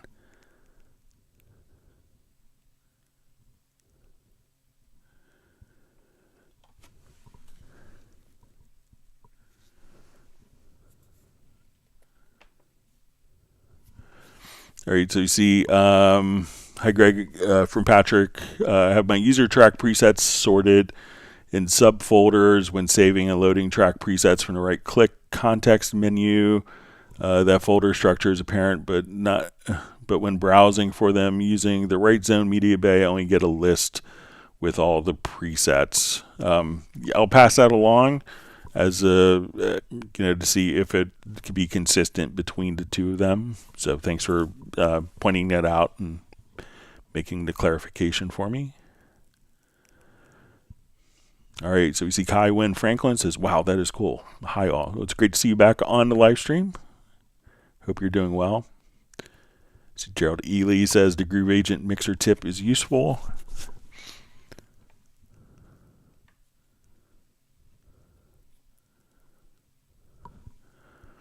All right, Soren says, Greg, I don't have those ASIO drivers inside Cubase anymore. I think I used to have. The DAW voice does not exist. Also, what can I do about it? So they may not be ASIO drivers. Check to see if on your Windows system sounds, if those are showing up. Like, if you route like YouTube through the different audio output, so see within the operating system. So they may not show up as ASIO drivers on Windows, but they may show up as, like, when you go to like your lower right hand corner and set your speakers and your playback devices. So they may just simply show up there. So check to see if you have different options there. So it may not be like the ASIO driver, it may just show up as a Yamaha Steinberg on Windows. On my Windows system, I run the AXR4, so it doesn't have this update, but I'll make sure to check it before Tuesday's live stream. But it'll probably just show up, as part of the operating system drivers, and maybe not the ASIO drivers for within Cubase.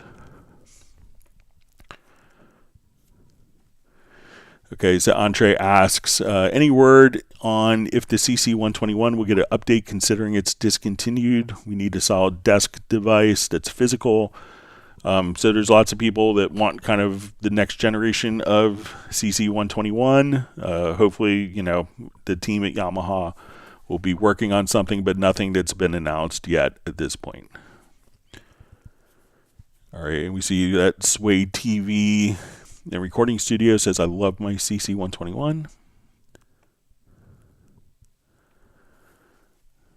All right, and we see Jay from Secret Studios just saying hi to everyone. We see Kai Wynn Franklin just saying, yes, that Groove Agent tip is awesome. All right, so we see from Soren, Greg, but in Cubase you had them right. I don't have them in Cubase. Am I mixing it up now? So it might be different because on Mac OS, everything kind of goes through, it's kind of like an ASIO level for the operating system.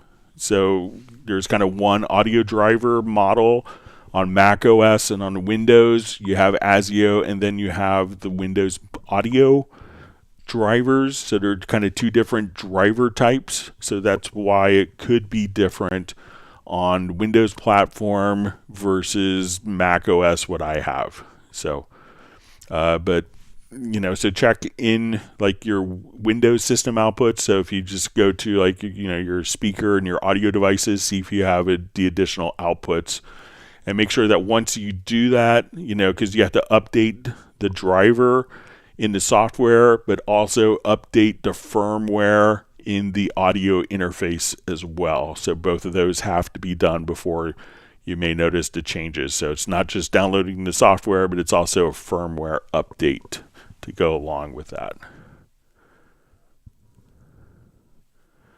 We see Jim DJ Sticky Falong. Sorry, I'm sure I'm mispronouncing that. Just saying it's ASIO and WDM on Windows. So, all right, and we see Agent K just saying hi to Secret Studios from Jay. All right, so I think I'm at the end of questions. We'll see if there's more questions that pop in.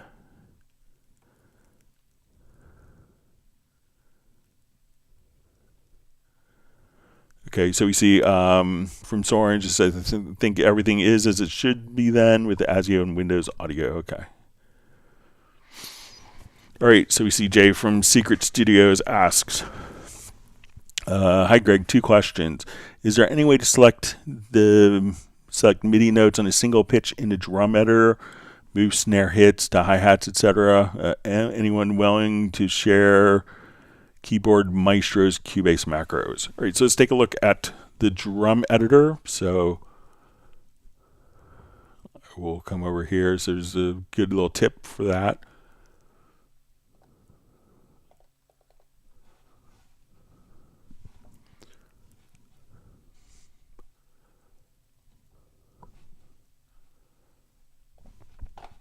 All right, so let's say I want to select all of my hi-hats here. And I'll just reread, select all MIDI notes on the same pitch.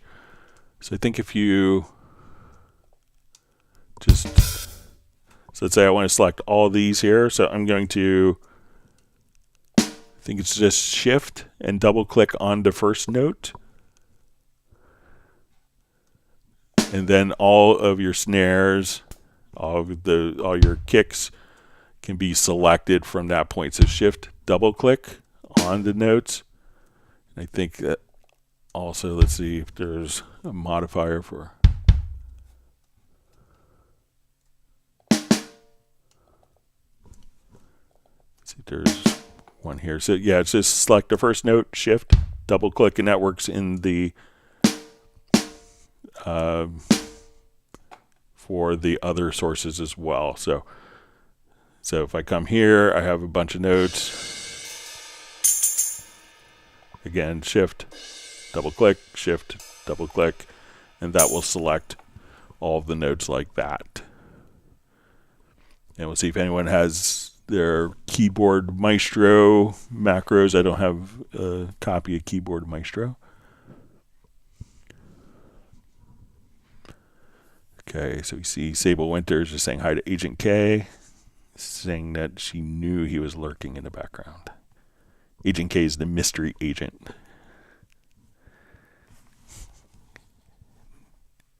Never shares where he lives. All right.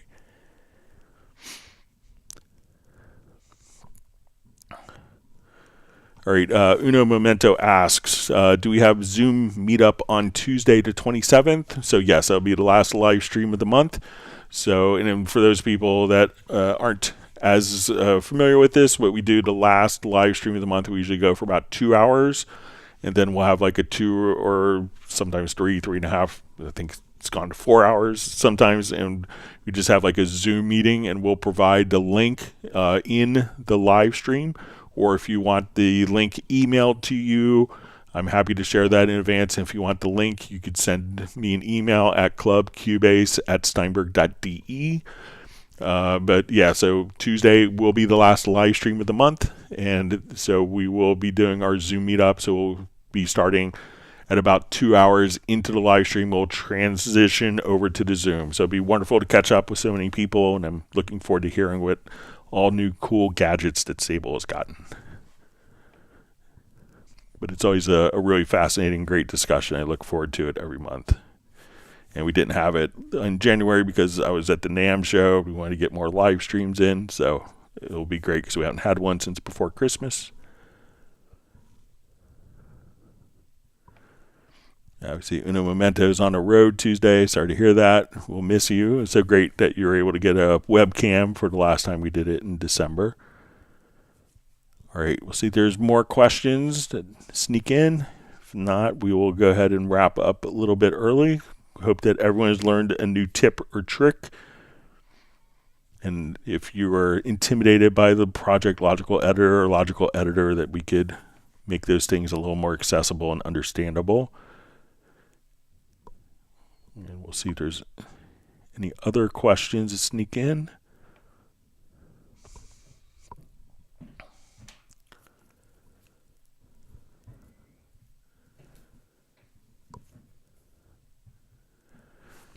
We'll give it another. All right, I get my gold trophy from Agent K. I feel like I did a good job then if I got through all the questions.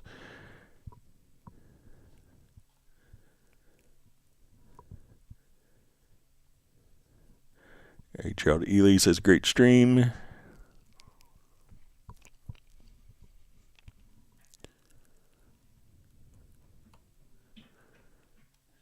Just hang out in our minute. I know there's usually about a minute or two or 30 seconds to a minute from when I talk to when you guys hear.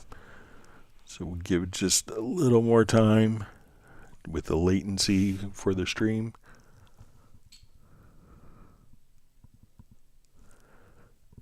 See, Jim DJ says, thanks, Greg. Now I can get off BFD. So that's great.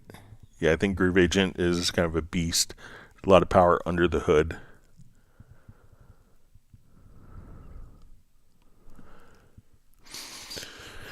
All right, we have a question from Jazzy Lamel.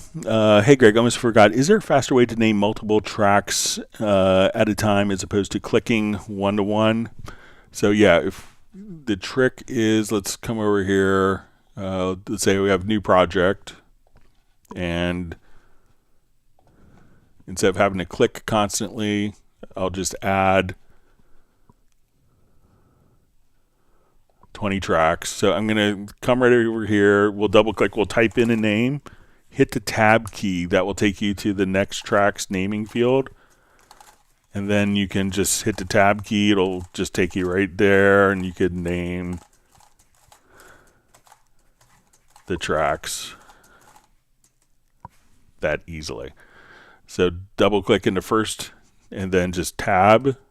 And that will take you to the next track with the naming field automatically activated and ready to accept text entry. All right. See, Graham Witcher's wishing everyone a great weekend. So hopefully we'll see Graham on Tuesdays at the Zoom social meetup.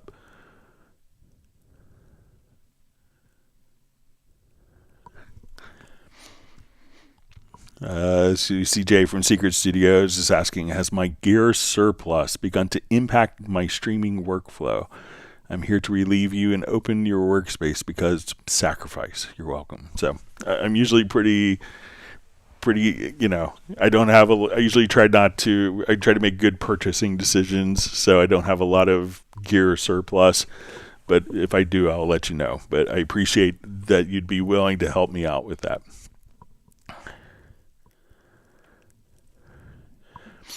All right. 808 King says, great job as always, Greg. Thank you. And just thank you for your question and for being on the live stream. Suede TV and Recording Studio. Can you get that auto-tune sound in Windows Very Audio? So there's two ways that you could do it. So you can get it using either Very Audio or using the Pitch Correct plugin. So let's say I want to just load up something with some files. So, all right, so if I want kind of that processed vocal sound, what I could do is we could just set kind of the, I'll just show it to you.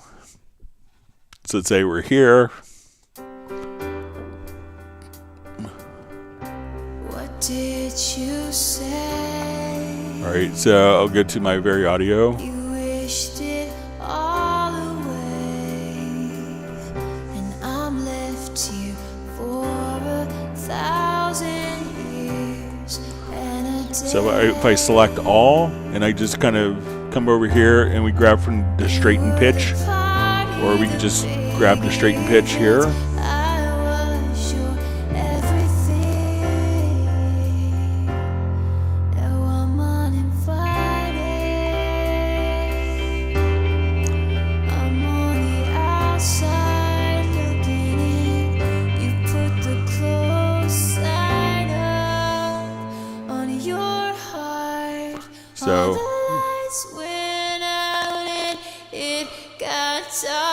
So we have kind of more natural kind of phrasing, or if we just go from here, where do I go from here? So just kind of totally dial in the segment curves, and you could do that just from the center top and just take it all the way.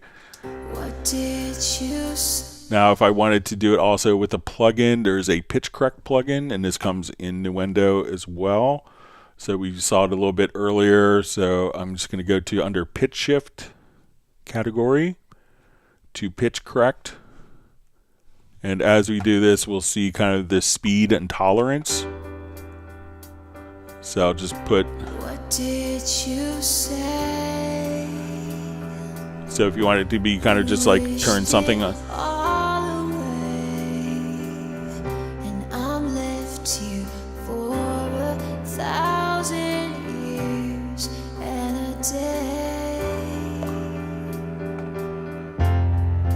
And here we could also shift format.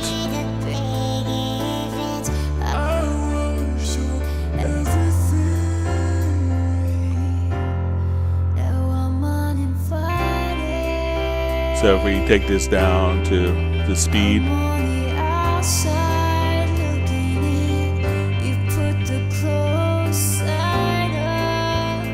you could kind of get that kind of classic vocal effect, like the original. Interestingly, like the original Cher song that did it was done in Cubase way back when, like 2000, I guess, early Cubase VST.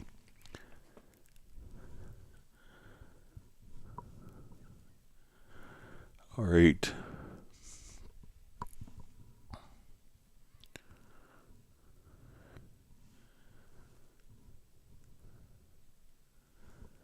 David M. is unhappy that Uno Momento will be on a road that he just got his camera working. All right.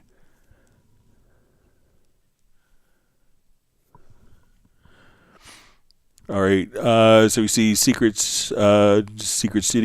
I'm still on Cubase Nuendo 12. How does the version 13 of them handle polyphonic, like guitars for audio to MIDI and Very Audio? So there's no real changes in Very Audio from version 12 to 13. So it would be the same implementation.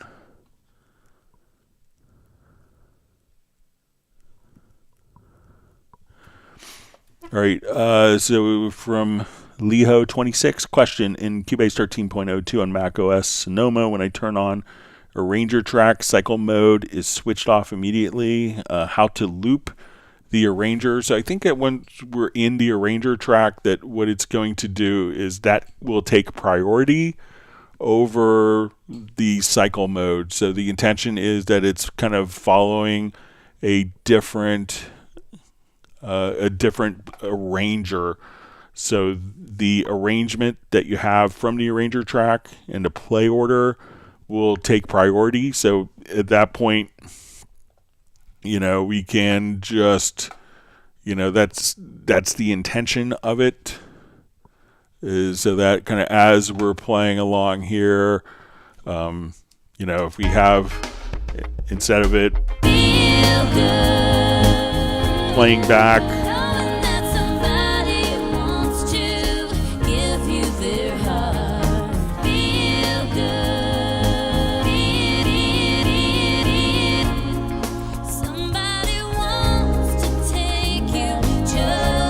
but so it's the intention is like if we have something that is, let's say I have this set to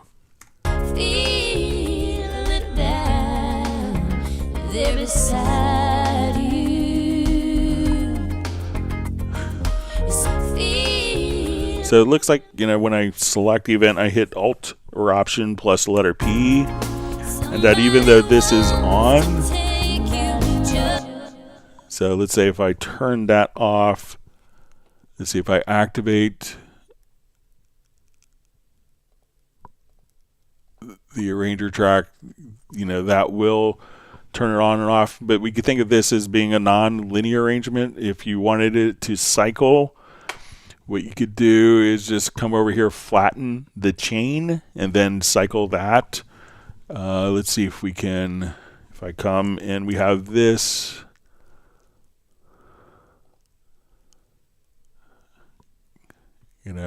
We could duplicate the chain, but the intention is that if we have a non-linear playback, that it's kind of either in linear or non-linear, but it's can't really do both at the same time. So let me know if that makes sense.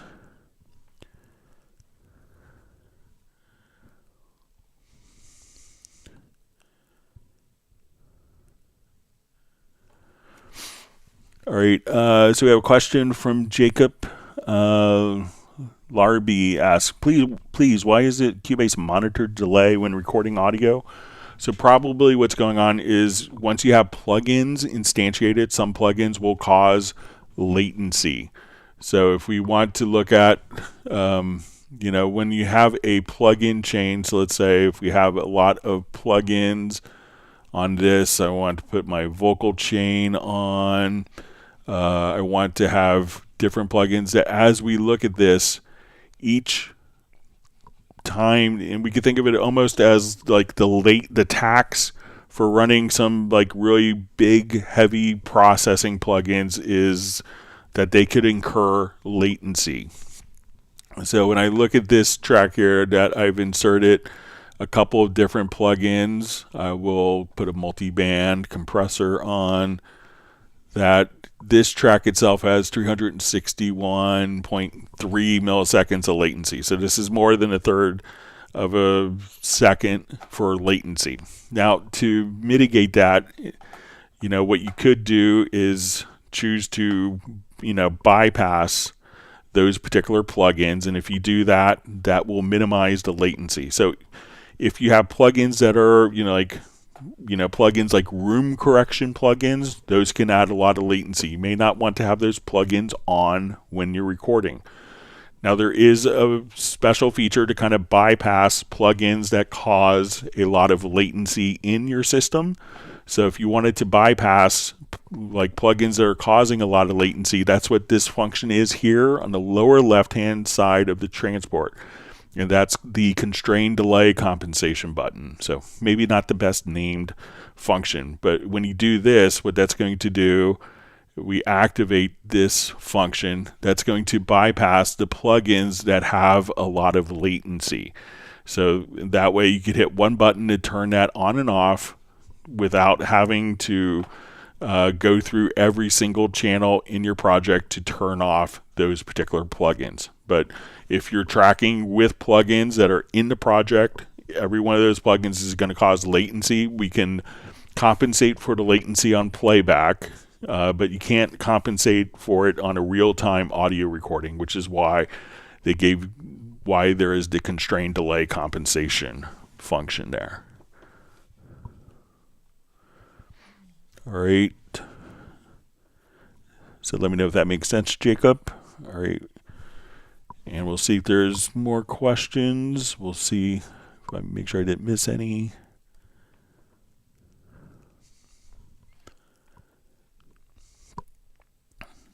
All right, we'll give it another 30 seconds, and then if there's no more questions, we'll wrap up.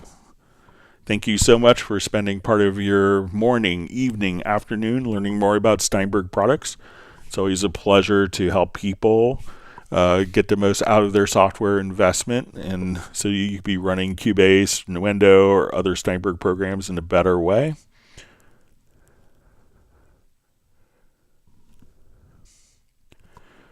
Okay, so a new question just popped in. I'm a beginner in composition and not very familiar with the functionality of a chord track and how its interactions with other tracks. Could you explain it and share some tips for beginners like me? Okay, so let's take a look. We'll just open up project. We'll kind of start from scratch. So let's say we're just starting to maybe get a song concept down. So a lot of people, when they start, they may have like a drum beat, and then often the next step is, once you have something that's maybe inspiring, that you want to at that point come up with a quick chord progression. All right, so let me just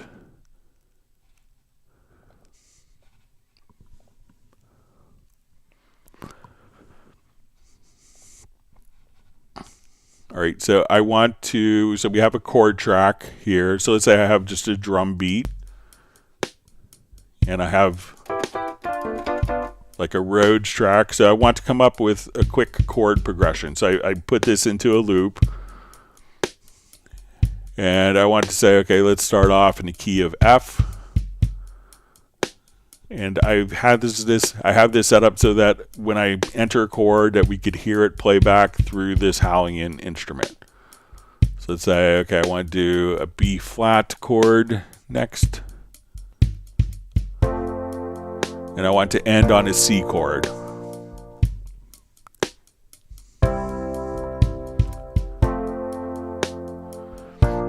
All right, now if we wanted to do stuff like when I'm here, so we have a typical chord progression, but let's say I don't know what chord I want to use on measure 3.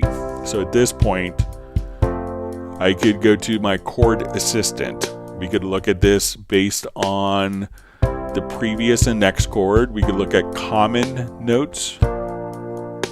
Now, when we look at the colors, we could indicate that these colors are more green, like think green, go, and we get closer to red. Maybe, those chords aren't as musically related. We could also look at it based on the proximity or based on circle of fifths. So let's say we want to come over here, and we could have Cubase give us a chord suggestion. So I'll say, okay, let's go to our G minor chord. And say, oh, okay, that sounds fine. All right, now I want to take these particular chords, and I'm giving this to a guitar player, and they don't like the key of F.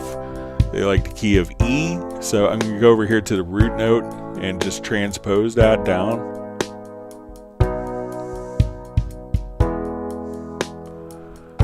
And maybe I want to try different chord voicings. So we can do like our first inversion.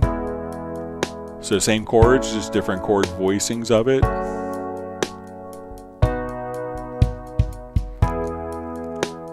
And now if I want to take those chords, I could go to my project menu to chord track, and I could say chords to MIDI. And now it's automatically lay these out for us in MIDI. Now if I wanted to do this for like an entire, like let's say I could have tracks follow the chords as well. So I want to come over here, let's say I'm doing kind of like a soundtrack type of thing.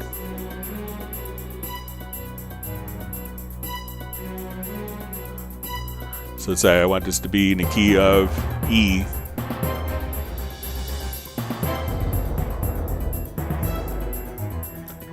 So maybe we'll start in the key of D. So I could have these tracks set to follow the chords.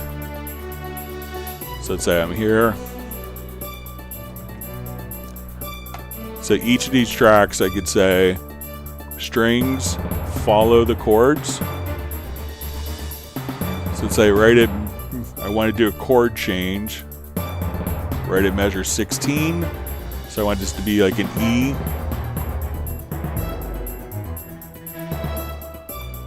So we'll listen to the transition here.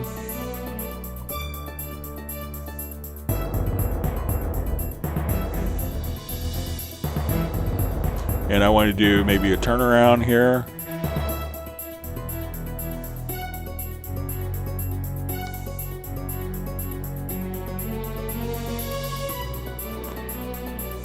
So let's make this a G chord.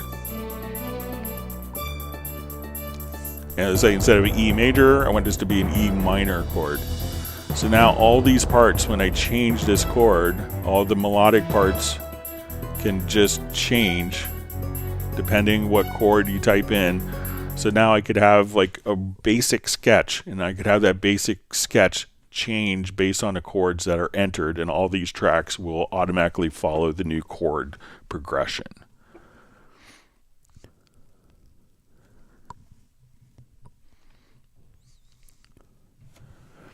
All right, so we see question. Does Cubase 13 have a shimmer-like reverb on the board?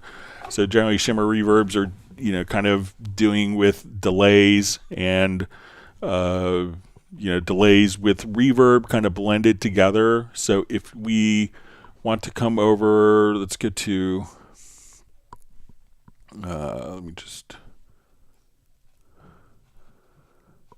so check out, if we go into the delay plugin, so let's come over and you have a multi-tap delay.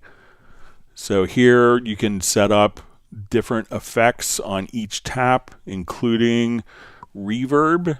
So if you wanted to now come over here, you could have different delays cascading into different reverbs, into delays. So you could find some great plugin presets here. So if you wanted to just kind of play around with this, but some of this, if you wanted to take each individual tap of a multi-tap delay, and then you could have the loop effects, you could have the tap effects and effects on each tap, as well as post effects. So check out the multi-tap delay. You could spend a weekend kind of in this plugin and still feel like you're just understanding it a little bit.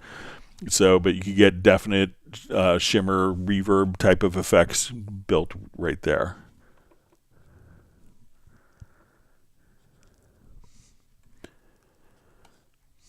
All right, so I think we'll see if that's the end of questions. But if, all right, we see Michael Teams got a gallon of strawberry ice cream for Jade's Secret Studios. All right, we'll see if there's any more questions to sneak in. Thank you for all the great questions. Give it another 10 seconds or so. Make sure everyone has all their questions answered today.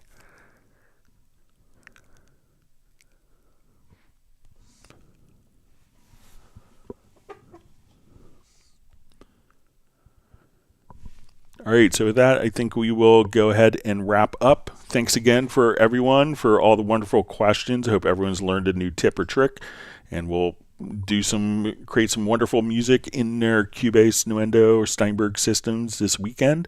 We look forward to seeing everyone on the live stream on Tuesday. And again, Tuesday we will be doing the Zoom social meetup. So if you want to reach out, okay, thought there was one more comment. So if you want to reach out and get the invitation in advance, you could email me at clubcubase@steinberg.de, or you could send questions there as well.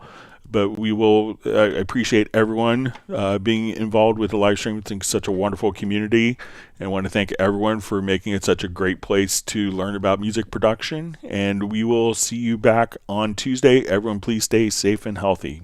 Thank you very much. Goodbye.